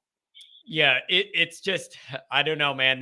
I just think Notre Dame, if you gave me score ranges and said, where do you think Notre Dame's more likely to win it? I'm guessing it would be a 28-24, 31-28, rather than 38-41, 42-45, anything like up. That just makes me nervous. I'm just worried these guys. I feel that. Yeah. You know what I mean? Like, and it's a matter of like with those athletes on the back end, one false move and Notre Dame's given up 7 points. One wrong move, one wrong first step, one wrong little head turn, and those guys are gone. Like, your margin of error to make mistakes defensively is very, very tiny in this ball game. And I don't know, man. I am really interested to see how this goes. Oh yeah, I am too. And part of me wanting to see like a high scoring game is me being a selfish college football fan and wanting to see Notre Dame score all the time. But I feel that I understand why it makes people nervous, especially with Notre Dame and our history with. There's a lot of scar tissue. Top 10 opponents. There's a lot of scar tissue there we got to fight through, and that's what we're hoping to eliminate some of this week. This is just going to be. We're going to get answers to so many of these questions. Anything on the way out, man? How do you see this going ultimately? If I had to put you on the spot. I just got to say on the scar tissue thing, I think Marcus Freeman is healing a lot of that so far. Didn't play down to our first 3-4 opponents. Yeah. And that's something that the previous regime did a lot of. Yeah. So, this game is a big part of it. This game is a big part of reaffirming that belief. Oh man, there's just a lot on the line. Oh yeah. Well, I appreciate it, John. And, you have a great day, and hopefully I get to call you tomorrow after the game, and we're drinking a few beers for the victory, I'm as telling opposed you, to man. shooting down whiskey for the defeat. I have never listen. I have never had anxiety of doing these shows. Like I'm comfortable with it. Like it's just what it's very easy for me. I'm nervous about that one, just thinking about it, because I don't know which way it's going to go. And I know it's going to be an emotional overload, either plus or minus. And I have anxiety about how that's going to go. Dial it up, my friend. Thank you. Thank you. I appreciate it. Have a great day. Have a good one. We got a donator. We got a $10 holler. Somebody I met at the tailgate, I think last week. What's going on? 574. Are you on campus right now? No, I'm sitting in my room right now, but I was walking out on campus earlier this morning and seeing ESPN College Game Day and like 5 media outlets. The atmosphere on campus is completely different from the other games this year. Yeah. I heard that. First off, it was nice to meet you. Thanks for coming by the tailgate last week. Number two is I've been getting messages that all last night campus was popping. Give us the scenario. What is the vibes like over there? Is there a lot of energy already building? Oh, yeah, for sure. I mean, it's not like your normal game at Notre Dame where everyone's taking photos of Touchdown Jesus.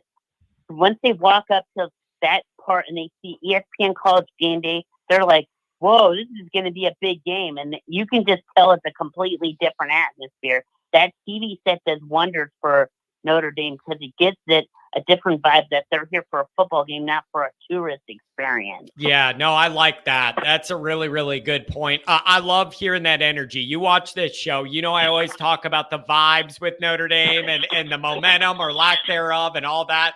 I'm all about those vibes, and they're trending up right now. Let me ask you this. Is the weather still good? Have you looked at the weather? I think it's supposed to be beautiful tomorrow. Am I wrong? I think it's going to be nice.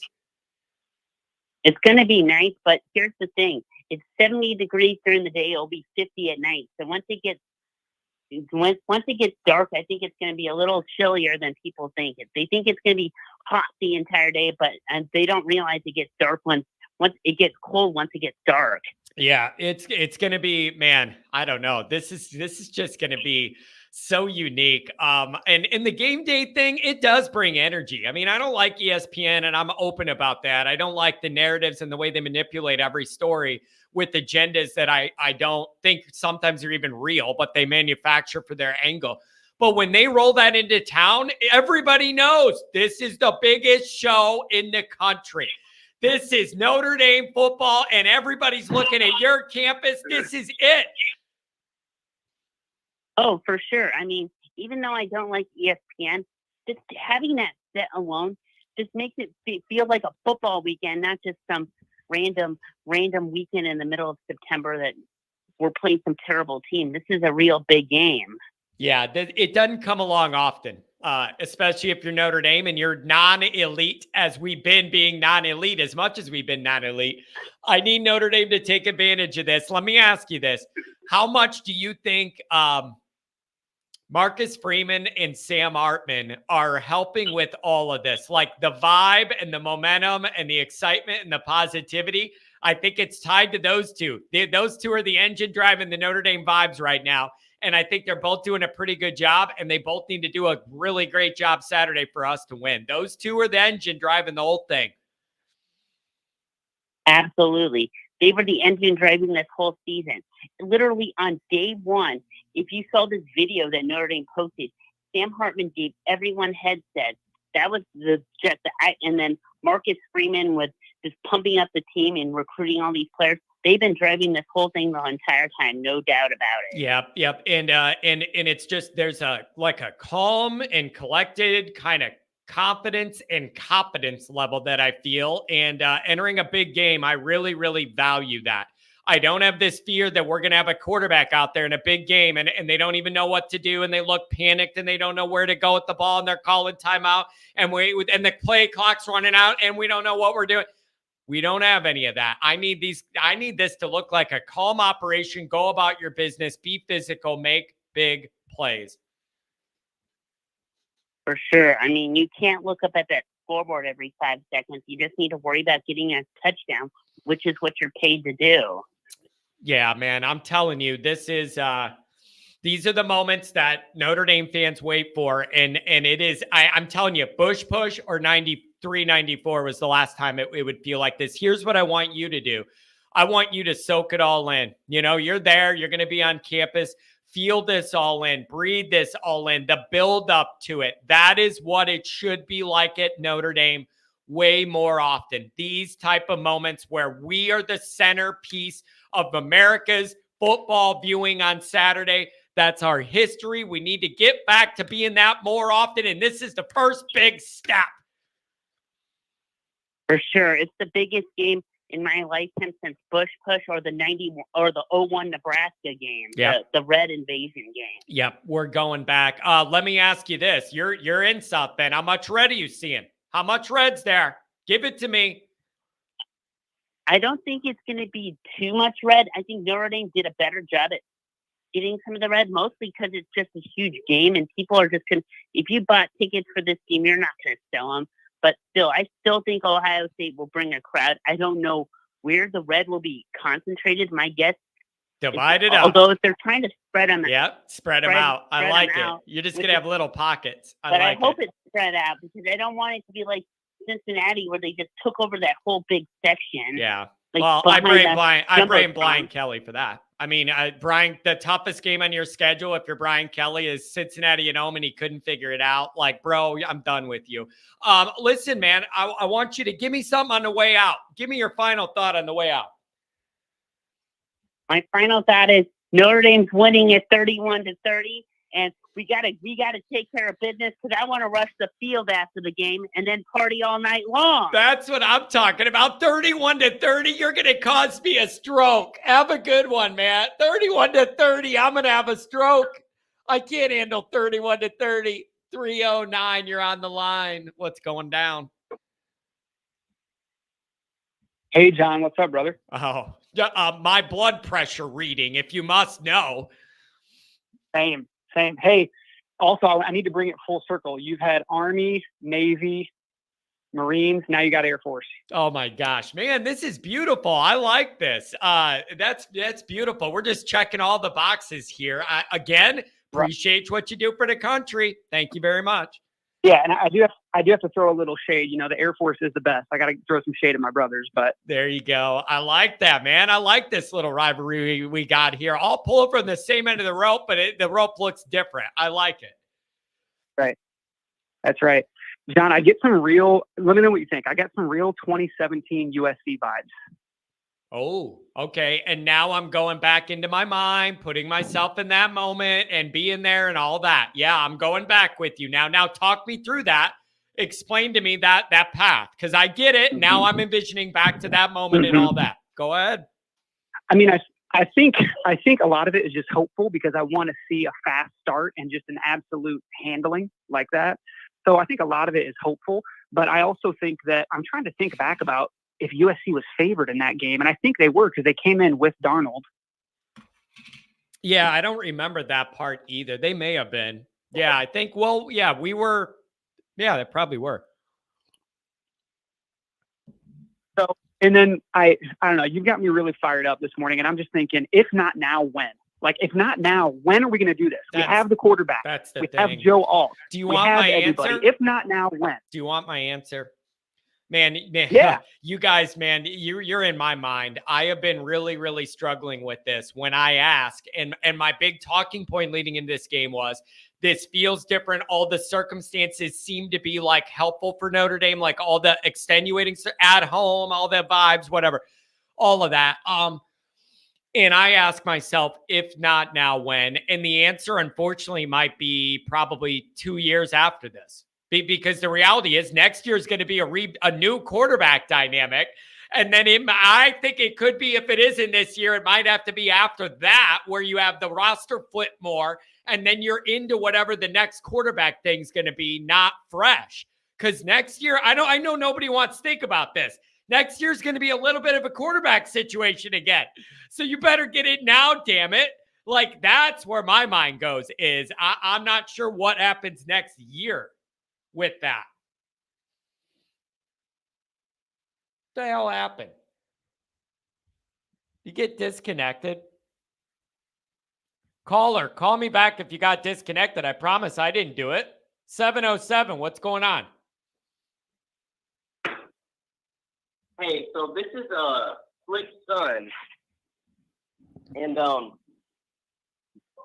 so I was just feeling like Notre Dame has a really good chance this year. They've been different than every other year. There's just so much potential in the team, and I'm just so motivated.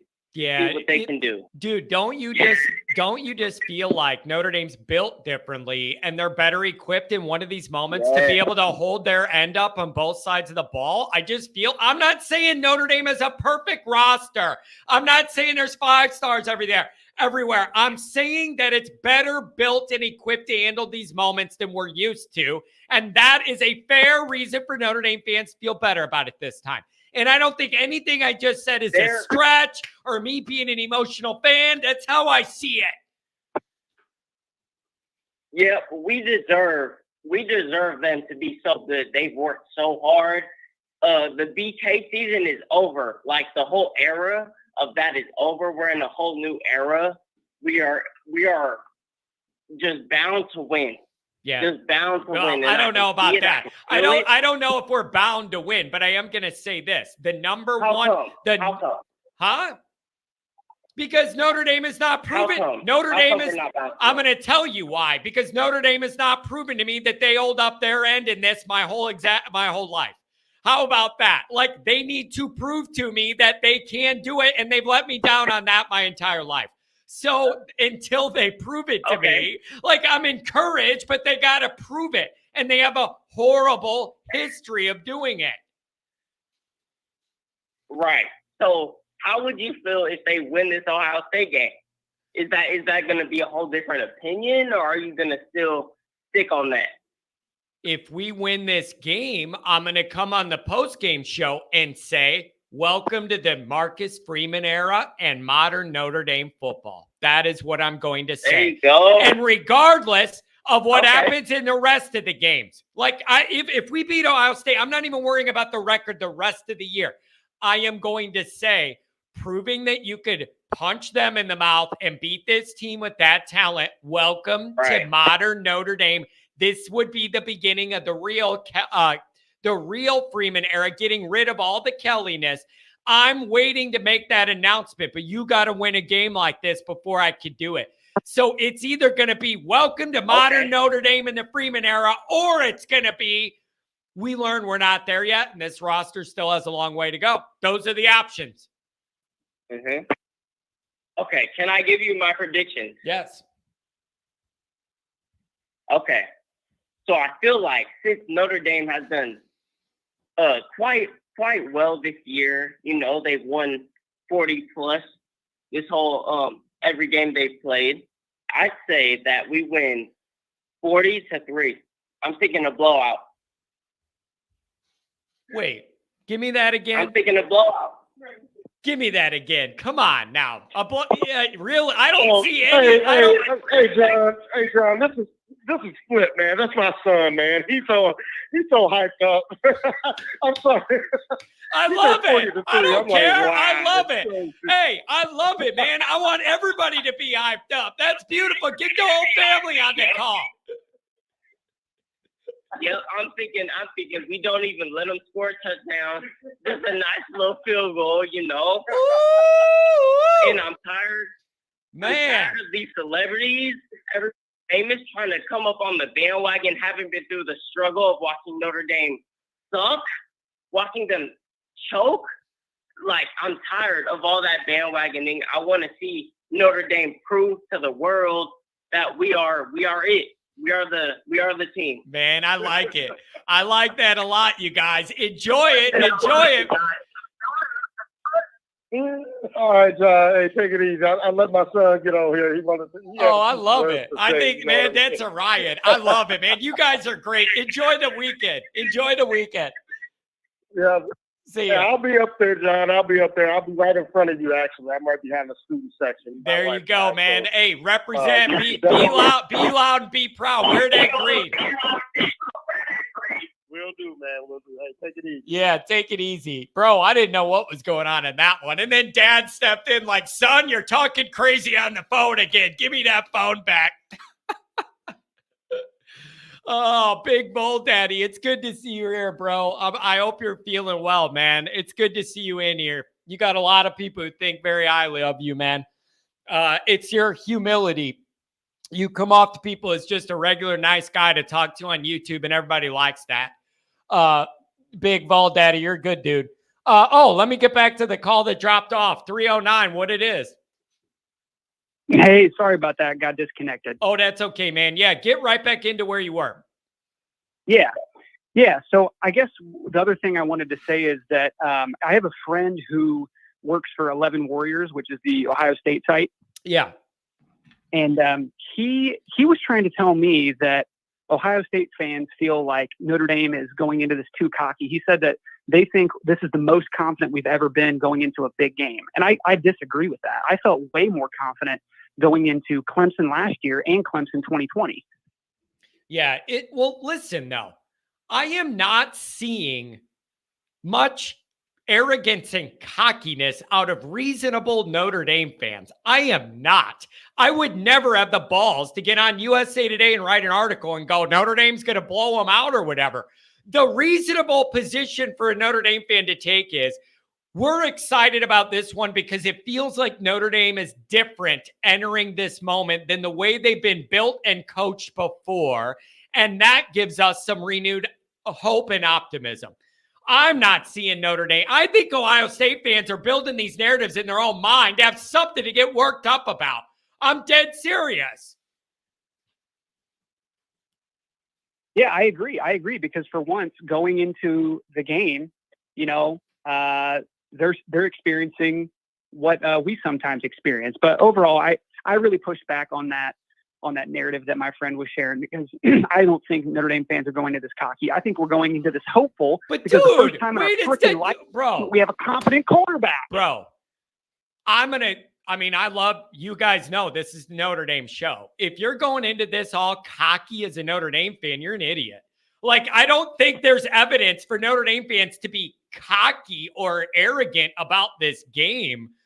There is no evidence that Notre Dame fans have that makes that the appropriate way to enter the game. I think genuine optimism, because Notre Dame is built in a way that should allow them to compete better against this quality of a team this year, is a perfectly reasonable take. But if you're out on your skis, Notre Dame's going to win by 4 scores, I don't know where that's coming from, other than that you want it. And that's different than your brain. What your heart wants is different than what your brain says is reality. Right. I think I'll give you my prediction and let somebody else come on. So I'm going 30-28 Irish. There you go. And that is a score range I've been into. I think I had 31-34 in a paper, 31-28, ND by 3 somewhere in there. I'm a little nervous. I don't think a shootout favors Notre Dame. I just don't. And so if you could keep it in a lower range of those scores, then I like that. I like that. But I want you to enjoy it's going to be a big weekend for all of us. I want you to enjoy it. If you want to call the pregame party show tonight or after the game tomorrow, feel free, man. It's nice catching up with you. I'll leave you one last prediction. I think they've been saving Jadarian Price, and he's gonna go off. There you go. I like that. If you could find a way to use Price and Love here and sneak up on him somewhere, I like that a lot, man. Hey, hold it down for Bloomington 309 for me. All right, man. You know it. There you go. Have a good one, man. I'll get down there and have a beer with you. That's a little fun college town. Man, there's just so much excitement. All right. I got a few more calls, and then I got to get out of here and do some other obligations for this. So let's get through a few more calls. I want to give everybody a shot. 937, you put me right in, Evan. What's going on today? Hey, John. I have dived into the depths of hell listening to Ohio State YouTube shows and call-in shows, and Ohio State fans are totally delusional about their own team. Well, that's interesting. Because I'm from Ohio, and I've been forced to watch. I've gone to Ohio State parties, and I've been forced to watch Ohio State teams, and because they're the ones playing in the big games all the time, not us, Yeah. And I'm just that Travion Henderson is not Ezekiel Elliott. Kyle McCord is not any of the last quarterbacks in the last 10 years. Jack Sawyer, that Tua whatever guy on the defensive line, they're not TJ Watt. They're not the Bosa brothers. They're not Chase Young. Otherwise, they'd have that. Like this, and that's why I think they just keep saying all of our wide receivers are going into the NFL. That's all they just keep saying. Yeah. They're going to be playing on Sunday. But like Kyle McCord has to get them the ball. Yep. He had 0 touchdowns against Indiana. Yeah. Okay. Yeah, Like, it's wild, man. the- But it's just all of those matchups, and who's going to make the plays? What does McCord look like? Sure. Is he overwhelmed by this environment, or does he thrive in it? Like, how's the protection? There's all this nuance. I've been thinking about this game for a year. I've been thinking about it for a year. My head's going to pop off. He played 1 away game at Indiana. 0 touchdowns, 1 interception. Yeah. That wasn't a atmosphere that was that crazy. They're going to have to prove it. It was a day game. Somebody's going to have to prove And it, man. Both of these guys, teams. These guys are saying, they're saying, the guy who runs the show was saying the best outlook. I don't even know how this would be possible, but the best home field advantage fan-wise would be 60-40 Notre Dame. They think they're going to get 40% of the seats.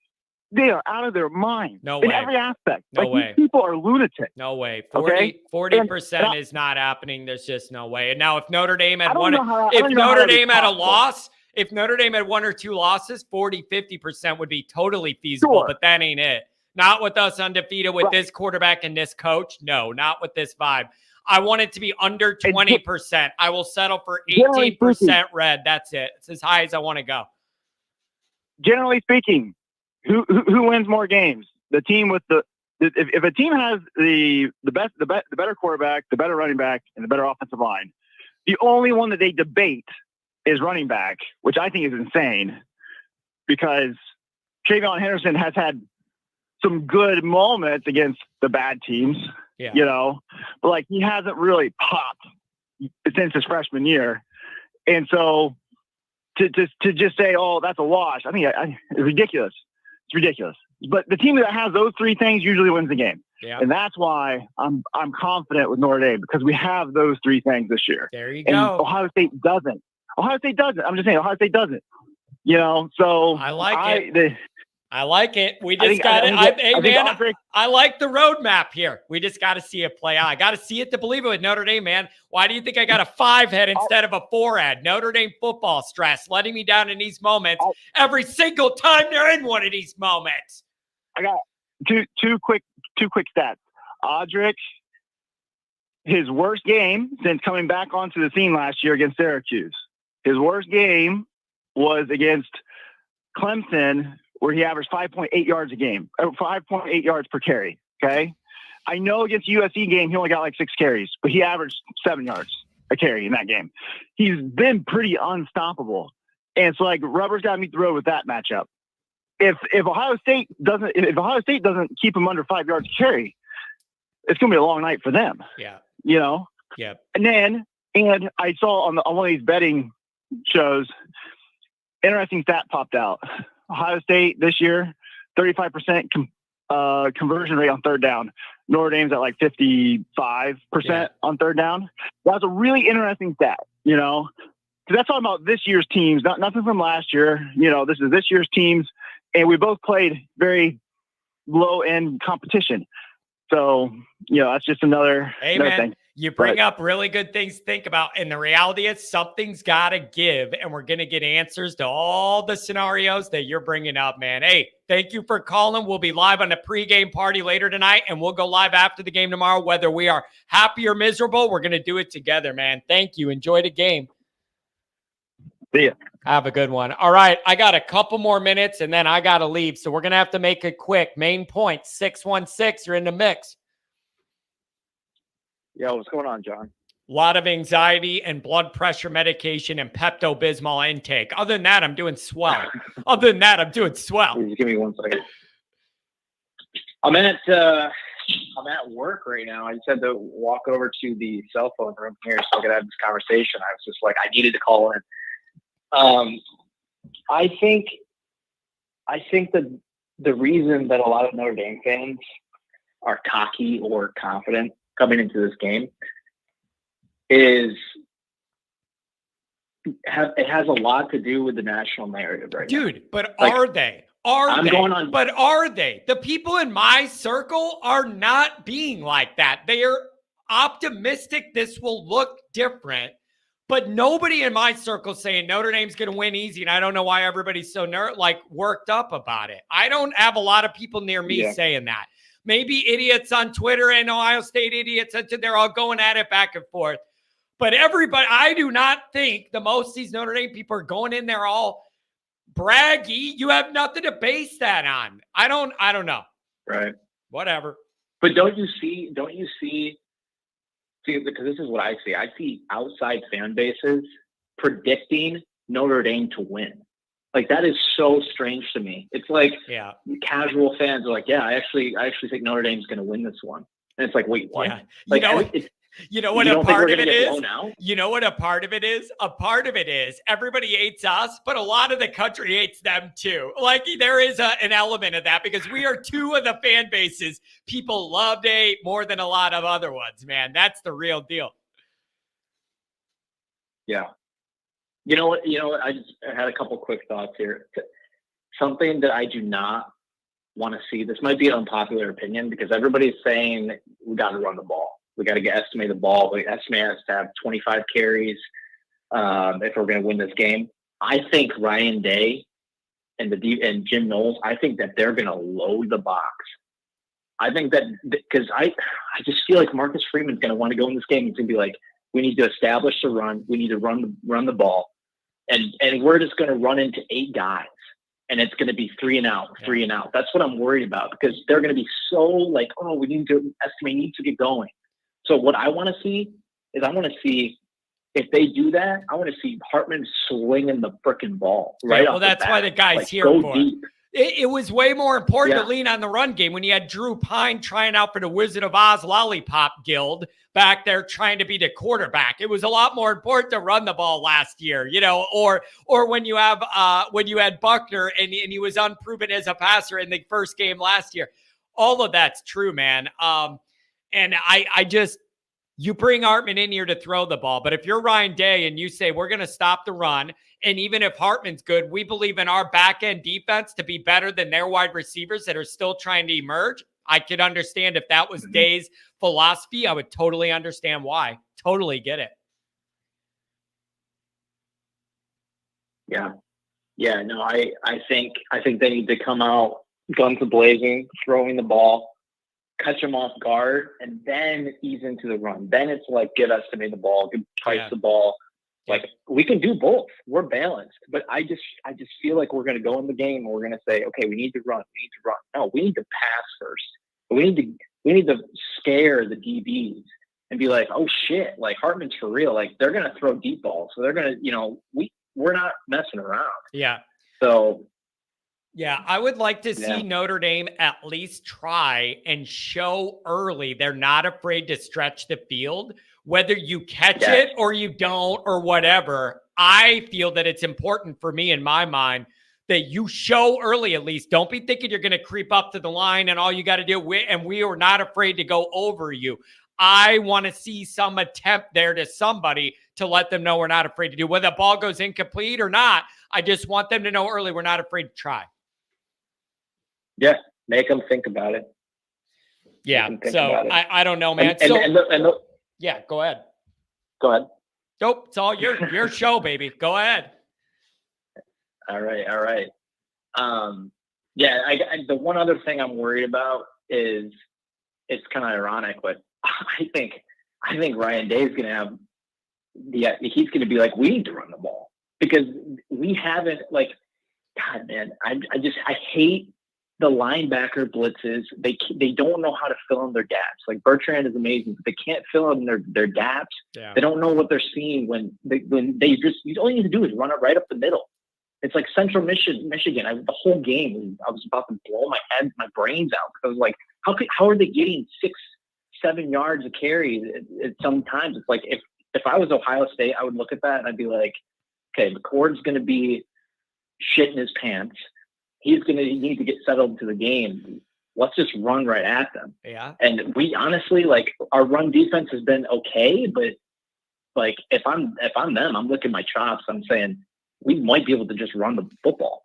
Yep. And Notre Dame's got to do a good job there. There's no easy solutions when you're playing Ohio State. This is what happens when you recruit as well as they do. People are scared of your run game and people are scared of your wide receivers. That's called having a real put together full team with good recruiting.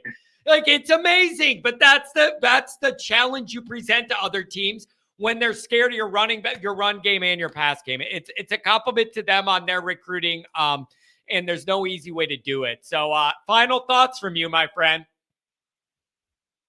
My final thoughts were, I love the collaboration that you did with Blue and Gold Podcast. When you and Goolsby Yeah, I know where you're going with this. I know. Oh my God. And then dude, him with the I laptop, freaking died. checking the hard drive. It was, man, him and I are going to get in trouble. Him and I together are going to get in trouble. Gosh. And the funny thing is, Singer and Hyde just had their hands over their head like, oh, here these two go. Oh my God. They dude, knew I too. rewatched it back like They knew. 20 times. Both those guys had their hands like, oh no, you guys don't do this. But I couldn't help it, man. Hey, I want you to enjoy the game. Give me a call tonight on the pregame party or tomorrow after the game, whether we're happy or sad, okay? It sounds good, John. You take it easy. Have a good one, man. 618, I got to go do something. Make it quick, 618. You've been on this game forever. You've been on this game forever. Hey, Give man, me your final review, baby. I count it in, man, because this is my weekend to work, man. So I'm going to watch it as much at work as I can. But, man, I call in to let you know, man, I think it's going to be, they're going to go into the fourth quarter. They're going to be up 35-24, and they score. They score in the beginning of the fourth quarter to put it away. 35-24 Notre Dame. Dude, do you know how happy I would be about my life if that happened, man? It is like what you just said to me warmed my little heart, man. If that was the dynamic, I would be so happy. It'd mean the world to us. I hope you're right, buddy. And the one thing, just to get to that last call, they load the box. Sam Hartman is going to kill Ohio State.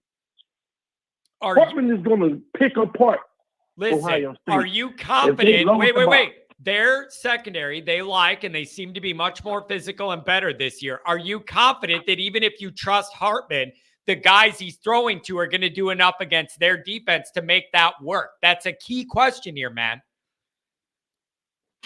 Yes, I do. I think that he'll pick them apart. Man, I love that. But that also means I need Rocco's Modern Life and everybody to hold up on the line. Like, I need everything to go. I need everything to tie together here.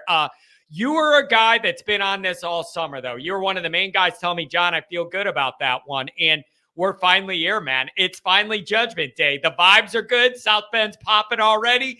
Game day's in town. Notre Dame's the center of the college football world again, and we need to make it a positive thing, not another chance to make fun of us.